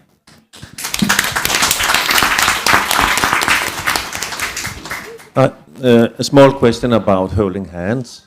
In many cultures, and the absolute majority of people in the world hold hands, same sex. Why is the Western world so weird? I would like to have some Lebanese and Iran eyes on why don't we hold hands in the Western world? The same sex, the same genders. I think you answered the question. It's weird. How can I give an example? Like, we are more like, as I mentioned in earlier, I don't think you were here when we were talking about, we are more expressive. I have some like Danish friends, so when their family gets some news, they're quite like polite, or just like it's not something that they, as you mentioned, like screaming or shouting or want to kiss and hug. Where for us, this is what we have grown with. Like when we tell our love for a person, it's like you feel it. Like when a child is there, you eat it. Like it's not something that is normal you do in the Western countries, but so it is quite expressive. How we can change it, I believe it will be changed with the newer generation because that there are more mixes. People have friends which is anden generations indvandrere, or third or something. So I think it will be hopefully more normal. Yeah, I don't know. Isn't it in the Yenda law or something that you're not like, you're not special. You're not. I honestly don't know. You kind of have to tell me why it's weird, because I think it's weird that you guys, there's not like a lot of, it's maybe too embarrassing to be too loud, or is it, you don't want to, no one wants to draw attention to themselves. That's what I found, that's what I'm realizing slowly. And we're a very main character culture. We like to draw attention to ourselves. Like we are, I don't know what to tell you. We grew up in very communal spaces, and we grew up with big families, and to us it's a normal thing, and it's not normal for us to be so cold with each other. But I think it's just a cultural thing. Yeah, maybe it's like a Puritan thing. I don't know. Yeah. You know the answer. Why are you asking? I don't know. I mean, it's I think it's weird, but I've grown to accept you guys. Acceptance is key. But one thing that is important, it's not something about us and you guys, because I believe them. I'm born and raised in Denmark. I'm the newer generation of how Denmark is seen or is going to be, or my children and everything. We're going to be a mixed nation. So that is also my belief, is that we will teach our friends, or the people we meet, or our children to be, hopefully, have this mixed culture, because it's beautiful that you can decide, because nothing is right or wrong. Yeah. But you're not doing it here. Where? So you can't teach us if you're not doing it yourself here. We're doing it. You just find it weird, and we stopped doing it because you found it weird. Why would I keep doing something if you keep finding it weird? So now you're stopping doing something because we find it weird? No. Well, I'm sorry, but if I'm being shamed every time I'm like too loud in a space where it's like, oh no, everyone is too serious. You can't be that loud. No, you have to understand that I'm the odd man out, and if I'm gonna be sort of isolated in that capacity, yeah, it is. You are shaming me to behave in a different way. I'm not saying you personally, but you know what I mean. Like it's just, I don't know. But I think Yalda said it really well too. Like the more we normalize it, the more the younger generation are more fluid and don't really care about if they're holding hands with their friend or their boyfriend or their girlfriend, because it's different. Because girls in Denmark can walk around holding hands, and nobody really questions if they're lesbian or gay or whatever. It's only when it comes to men, and that kind of like, that is actually a super good question, because in Denmark it's like socially not accepted for two guys in the older generation to walk around holding hands. There is a lot of places in Denmark where I would be afraid to hold hand with my boyfriend. Yeah. So it's not because I don't want, it's simply because of my own safety. Yeah, of course. Do we have any more? You have a question. Actually, yeah, I'm a fellow Iranian Danish person, and I would actually like to answer some of your questions, if I may. Yes, please. Based on my own experience, you were asking how the gay people live in Iran and how like they manage to live their lives there. And what I can say is that there is actually a huge underground community in Iran where they go to like underground parties, underground spaces, cruising parks. So, you know, they will find their ways out to live their lives. And I also think it's very important to recognize that there's a huge difference between the people, the society of Iran, and the government, because like a lot of people in this society don't have the same mentality as the government has, but it's been forced upon them. So that also make like a huge impact on people like coming out. I can tell from my own experience in my family. I have some people who are gay, officially married to their wife, but she knows that he is gay, and they still manage to figure it around, you know? So like from the outside, they appear as a married couple, but he's doing what he's doing, and then she's trying to figure out herself. Then there's also like other constellations where gays and lesbians actually go together to live in their own apartments, and then they're trying to like share it with their boyfriends and girlfriends and keep that in a private section also to try to manage it around to live their lives. And regarding the transgender women or men who gets the gender reassignment surgery in Iran, for that I can say, yeah, somehow it's a bit fortunate based on like other Islamic countries in Iran, in the Middle East. The Quran doesn't really say anything about gender reassignment surgery or anything like that, so they kept that topic open for people actually to make that step if they want to live that. And by that motivates other people maybe to sacrifice their own sexuality to get one step closer to live with like another guy if they want to live like that. That's not the proper like way to do it, but it forces other people to make that solution to get a step closer to like how they would imagine themselves to live their lives there. Thank you for sharing. Beautiful. Yes. Thanks. Yeah, and regarding the women life freedom, you asked like how the gay people were and the LGBTQ plus community are like presented in that. I think because of what has happened so much, like the severe topics regarding Mahsa Amini, I think we have to take one step at a time. This is like an indirect impact on the gay people also, but it's like basically your right to live as who you are as a person. So when we get to that point, like everything will slowly also like come after that too. So I think it's like a topic underneath like the women life freedom, movement. And regarding like putting, how we can help the people in Iran, with their sexuality or like to be an inspiration. That is actually to post stuff on the social media, so they have like an inspiration to see like there is an actual life, or you can actually live this way. Maybe it's gonna be difficult for them, but maybe it will help them to find like the strength and the way to find a solution to maybe find their community in Iran. They know how to do it best because none of us have lived there, so we don't know how to do the right way to do it there. But I think it will make an impact on them to take the step to maybe go and search for it or find their way to do it. And also like us who live here to share the experience that you can have an open gay life. Maybe that will motivate them to maybe get out of the country and seek asylum here, show that we have the rights here to protect them if they want to come here. So yeah, that is. Thank you.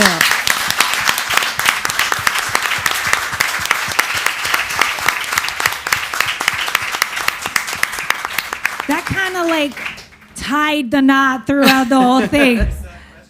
You should have been in the panel. Should have had you up here too. Next year. I would like to tank.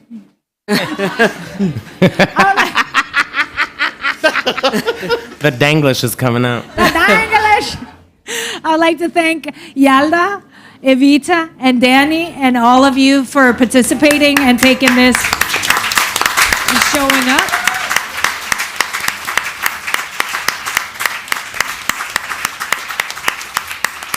And I don't know your name, Oliver. Oliver, for giving us all that information from Iran, because that was like some of the stuff that I really wanted to like try to get out. And we got some more information from these beautiful panel. And I want to tell you all, have a good Pride. And remember, Pride is also for going out fighting for what you believe in, not only love, but also for other people around the world, and focusing on what is going on outside our little bubble here.